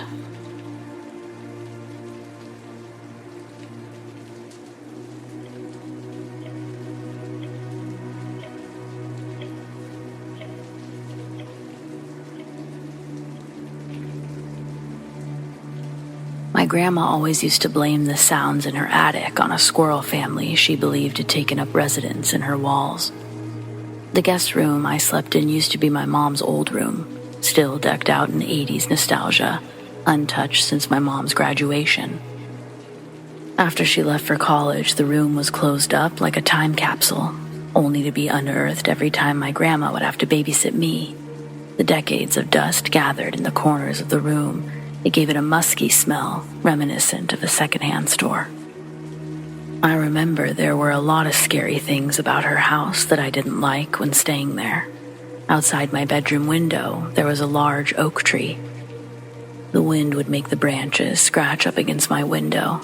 They'd create dancing shadows at nighttime. The limbs of the tree would stretch into hunched creatures if I stared at the shadow too long. I also didn't believe the noises my grandma would blame on the squirrels were actually coming from squirrels. Especially as an adult and being forced to deal with a squirrel problem in my own home. I could separate the sound of skittering from what I used to hear as a child. The skitters in my grandma's house sounded more like soft footsteps and whispers above me. But every time I'd tell her things I'd hear during the night, she was adamant that the source was coming from squirrels. I felt like my concerns had been belittled. Neither of the guardians taking care of me bothered to make my situation better. I thought, maybe it's me. If I'm the only one who's feeling this, maybe I do need to toughen up a bit. I could tell both my grandma and mom were sick of hearing me complain about the bumps in the night. I eventually kept it to myself. I'd attempt to will myself into dreamland every night by ignoring the sounds and shadows that would move around in my room at night. One time I heard the bedroom door quietly open. I squeezed my eyes closed, but then thought it could have been my grandma checking on me. Turning to face the door, I saw that it had been slightly opened, shedding a small amount of light into the room. That's when I saw it, just out of reach from where the light stretched. A shadow grew from the ground into a tall figure.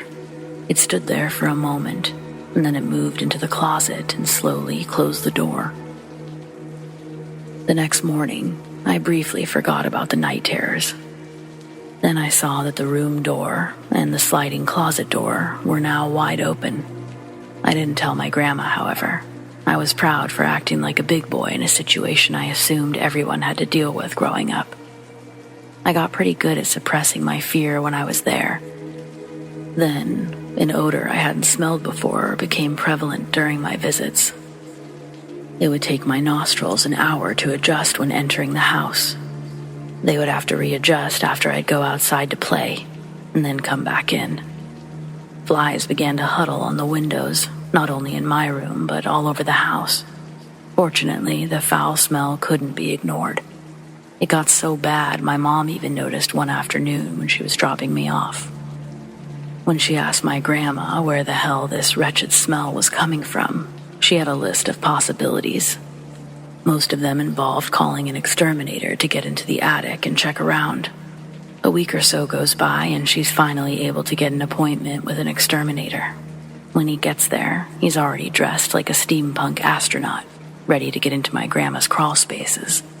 But as decked out as this guy was, even he was unprepared for what we'd soon discover was the source of the smell. Playing outside in my grandma's backyard, I hear a grown man scream in a way that I've yet to hear this day recreated. It wasn't one of those screams you run towards saying what happened. The scream made me pause and think, should I go hide somewhere? A while goes by and the sun has changed positions in the sky.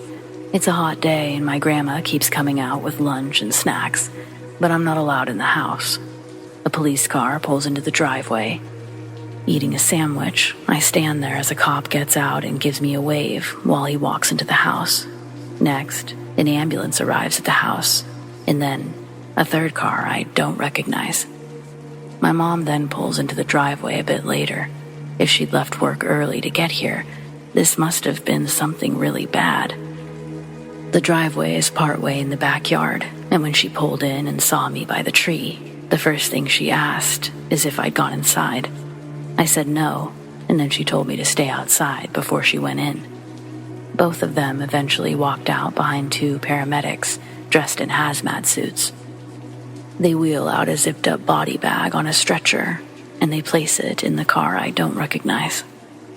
Mom tried to shield me from watching the men struggle to load the black plastic bag into the back. When I asked what was going on, I was told that when the exterminator climbed into the attic and turned on his flashlight, he found a decomposing dead body. Ironically, the smell it let off had stunk up the neighborhood enough to attract rodents and other little furries in the attic to feast on the remains. Naturally, that part was shared with me later.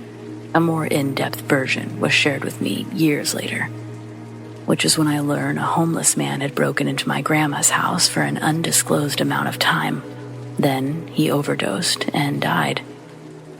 When they removed the body and climbed up to inspect the attic, there were dirty blankets, pillows, food, a small portable radio, indicating that he had been living up there for a long time. Worst of all, probably, they found a couple pairs of my underwear amongst his stuff. He died of an overdose and rotted up there, until the overpowering smell made us search. The smell of death is an odor I'll never forget, and I can instantly spot when it's in the air. It is an indescribable, heavy scent that lingers in your hair. I remember I took 1,000 showers that night, and I could still smell it on me when I got out.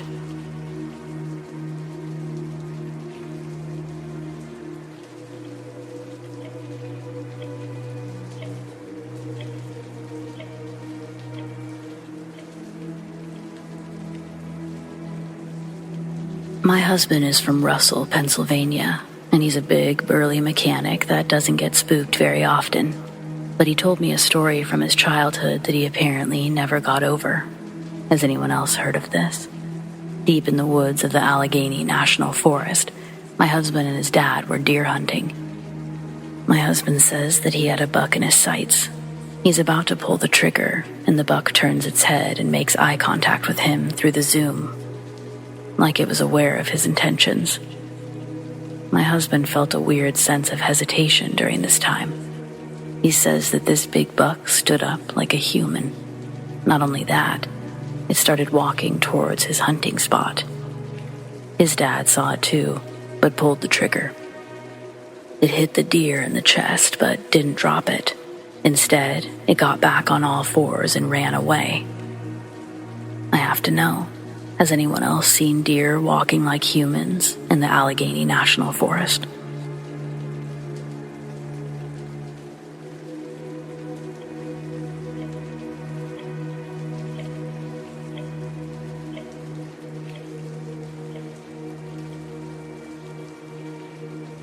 My ex always had a very short fuse, while I'm more of a laid-back type of gal. I'm 28 now, but when I was 21, my boyfriend Jake and I were on our way to meet our weed dealer at a gas station on the other side of the city. He was at a friend's house and we didn't want to wait, so that was the best we could do. I had no clue what kind of area this place was in, and I didn't put any thought into it because it shouldn't have mattered. It was still daylight outside, and I was just going along for the ride. Over halfway there, Jake and I start arguing about some trivial thing that I can't even remember, and things were taken too far. Before I knew it, I was standing on the side of the road, watching my boyfriend's car speed away. Only when he was out of sight did I actually take a look at my surroundings and realize I might be in trouble. If I didn't want to walk along an extremely busy highway with barely a shoulder to stand on, I would have to walk down an embankment and into a frontage road which ran alongside a very unsavory neighborhood. After a big truck drove by a little too close for comfort, I walked down to the frontage road, hoping that Jake would turn around soon. I knew he'd come back for me. He always did. But I wasn't sure if it would be before or after he got the weed. Well, as it turns out, he opted for after. As I stood on the side of this frontage road, I looked down the street closest to me and saw the first house's door was covered in duct tape. There was hardly any of the door's actual surface left showing. It just felt like a bad sign, and maybe it was because the house next door had a group of 4 big men sitting on the porch, and they noticed me. One of them called for me to come over. Another asked if I needed a ride. I was terrified they would try to walk over, so I shouted, "No thanks," as I began moving away. After making it a few streets over, I looked back and didn't see them. But a white truck was coming, so I got over as far as I could to let it pass. Only it didn't pass. It stopped right next to me, and an older, toothless man began scolding me like I was a child. I looked pretty young, so he very likely thought that I was one. He spoke in a slurred but commanding tone. Whether he was drunk or just sounded that way due to a lack of teeth, I have no idea. He said it was too dangerous to walk around in that neighborhood and demanded I get into his truck. I didn't like that at all. Maybe he meant well, but in my experience, when a stranger uses fear and intimidation to scare you into action, when they won't let you think or respond, they have something bad in mind. I tried to say no thanks and walk away, but the man rode right alongside me and continued insisting I get in. That's when I looked back and saw those 4 men had followed me after all. They were standing together at the end of their street, just watching. I was in danger no matter what. If the toothless man drove off, the 4 men would be able to follow me. But if I got into that truck, there's no telling where I would end up. I knew that option was off the table no matter what. In a moment of sheer panic, I turned and darted back up the embankment towards the highway, the toothless man screaming at me all the while. Once I made it to the top, I looked back to see the white truck turning around. He went to the traffic light that would put him back on the same road as me. Meanwhile, those 4 men were now casually walking down the frontage road in my direction. I truly didn't know what to do. At that moment, it felt like the whole world was out to get me. I started walking towards the gas station while keeping as far away from the busy highway as possible, and occasionally checking on my would-be assailants. The group of men seemed like they were just following me for some kind of sick game, but they thought it was fun. They weren't in a hurry to catch up with me, but I wasn't willing to test my theory by letting them get too close.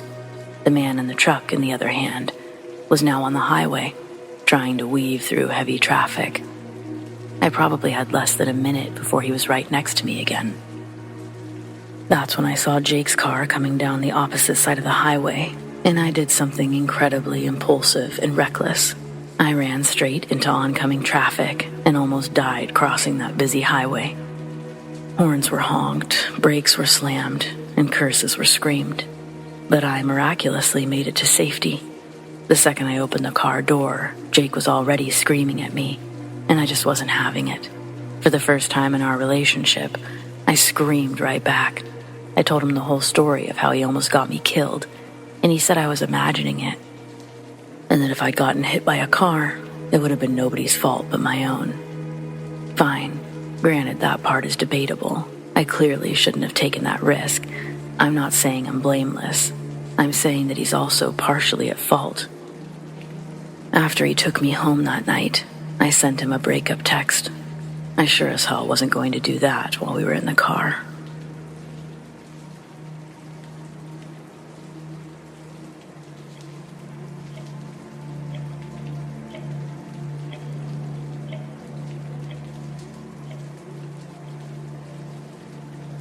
I went to the University of Utah and delivered pizza for the campus pizzeria. One night we got an order for 1 small cheese pizza, and it was just me and 2 girls closing. The address was on my way home, so I volunteered to drop it off. I'll regret my moment of chivalry forever. When I arrived, the entire house was dark and so disheveled that I double-checked the address. The lawn was overgrown with bike parts and trash littered about the lawn. My first knock opened the door, and I was hit by a putrid, unmistakable smell of death. I ran back to my car to call the police. Later in the news, I learned that a woman killed herself in that house 2 weeks earlier. I'm so glad I listened to that little voice in my head. I'm glad I listened to that little voice and just called the police. If I'd stumbled across a scene like that, I'd never be able to unsee. But what still gives me the chills is who ordered the pizza.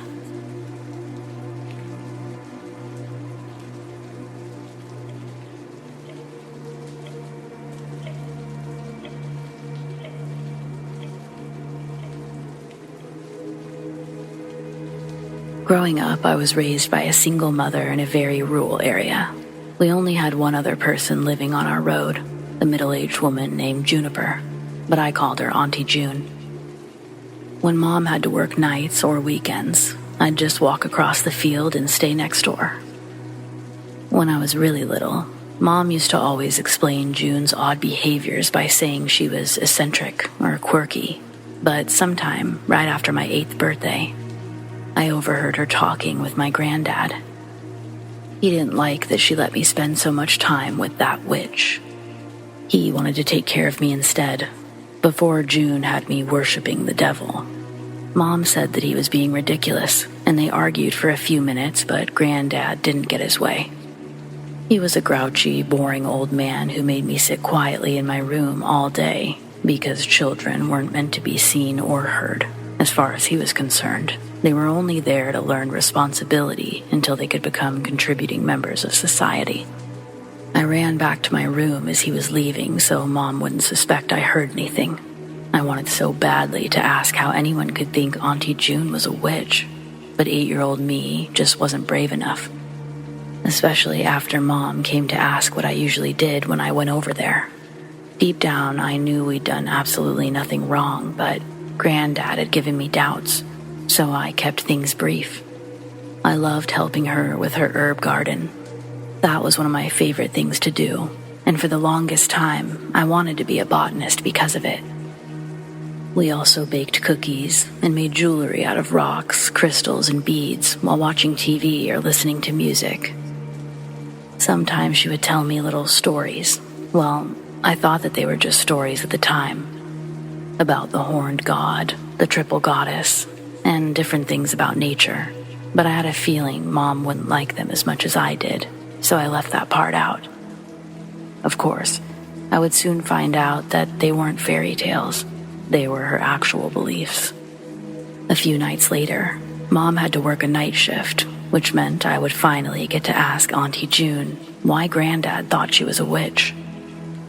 There was truly nothing I wouldn't have been comfortable talking to this woman about. I ran all the way to her house, burst through the door, and there she was. Before she could even say hello, I said, Auntie, why does my pappy think you're a witch?" Ah, childhood. Fuck that shit.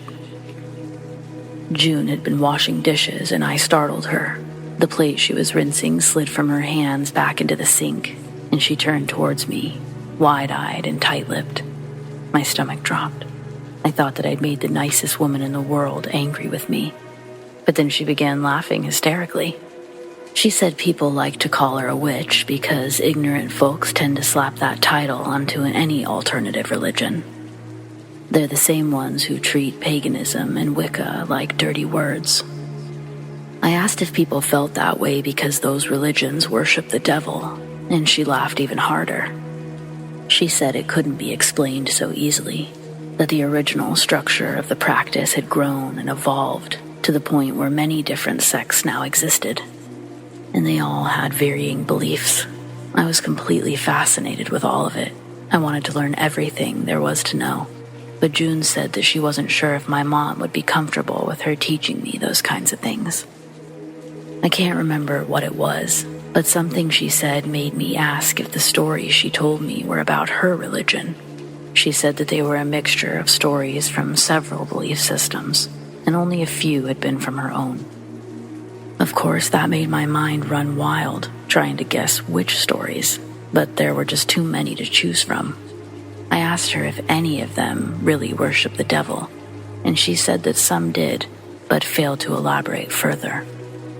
I tried once more to ask which religion she practiced, but she said it was too complicated to put a single name to it without further explanation.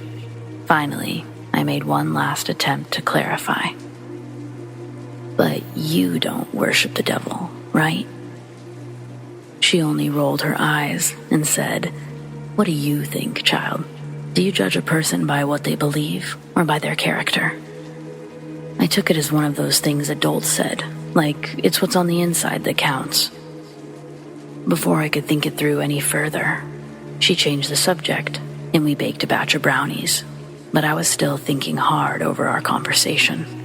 The more I thought about it, I realized she said people called her a witch because that title went with any alternative religion.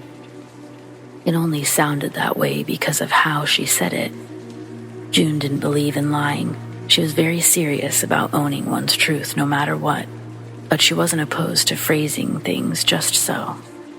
Anyway, the night grew late and we settled into our respective recliners to watch Looney Tunes until we fell asleep. At least that's what we usually did. That night I made myself stay awake, and once I heard the familiar sound of her snoring, I went snooping. It occurred to me that every time any devil or occult stuff was on TV, there was always some kind of scary, evil-looking shrine. I figured if I went through every room in her house and didn't find a shrine, she couldn't be a devil worshiper. Well, I poked through every closet, and I even looked under the beds, but I didn't find anything that seemed suspicious. The next morning, my mom came to wake me up. I felt silly about the whole thing. Within a few days, I forgot about the incident entirely, and life continued as it always had, but only for 2 more years. My mom met a guy not too long after all of this happened, and they got married the following year. When I was 10, we had to move to Utah for my stepdad's new job, and I'll never forget the day I told June. I expected her to be sad, maybe even cry a little like I had, but I didn't expect complete and total fury. She was outraged. She marched right past me and over to my house like I didn't exist anymore. She didn't even knock. She just barged right through our back door and began telling off my mom. My stepdad had to practically push her out of the house, and she still wouldn't leave our property until he threatened to call the police. I hadn't been far behind her. When I got close enough to hear the yelling, I became even more frightened and hid inside one of our storage sheds. From its window, I could watch the kitchen door and wait for it to be over. Only after I was positive that she was out of sight did I make a mad dash for the house. I ran inside crying. I didn't understand why Auntie June had suddenly become so cruel. And for the longest time, I never would. All that happened almost 20 years ago, but recently, my mom called me in tears. She was damn near hysterical. She has a few friends who still live in our old hometown, and they had just informed her that June decided to take her own life. That hit me hard. Despite the strange way it ended, she'd always been a very large part of my childhood, and I still cherished my memories of our time together. As an adult, I simply reasoned that she'd become overly attached to me and couldn't stand the thought of being alone again. If anything, it was just sad. But it turns out that wasn't the shocking part of the story. The shocking part was why she did it. Apparently, I hadn't searched her house thoroughly enough because she had a fairly large shrine dedicated to Lucifer, hidden behind an access panel in her closet. The police found it during the rescue of a young girl that she had kidnapped, and June chose to die rather than face prison. I still never found out exactly what she called her religion, but thanks to her journals, I did learn why she got so upset about my moving away. It seems she was focusing her efforts on a very specific ritual, one that, if done correctly, would grant her the youth and beauty of her sacrifice. People were comparing her to Elizabeth Báthory, That crazy medieval woman who used to bathe in the blood of her servants. If you haven't heard of her, that's a wild-ass story too. I highly recommend Googling her name. But as for myself, I was clearly meant to be her first victim. For the greatest chance of success, the ritual called for the blood of someone you shared a bond with. She was grooming me. When I left, she had to start over from scratch with a new girl, but she didn't have access to any. She ended up getting a janitorial job at one of the schools and made a new friend there. Eventually, she either lost patience or felt the bond was strong enough, and she was ready to proceed. She was spotted leaving school in the middle of the day with a 13-year-old in her car. Obviously, something was wrong with that picture, no matter what their reasons were, so the police were called. The unit sent to June's home reported their location, and backup arrived shortly after. When no one answered the door, they forced their way inside and found June standing over the unconscious child with a ceremonial dagger in one hand and a silver goblet in the other. She stabbed herself through the heart with no hesitation. The girl went on to make a full recovery. She had been drugged, but no physical damage was done. If I feel this traumatized from my experience, I can't begin to imagine what that poor kid is living with. So yeah, that's my story about the time I idolized a bad witch.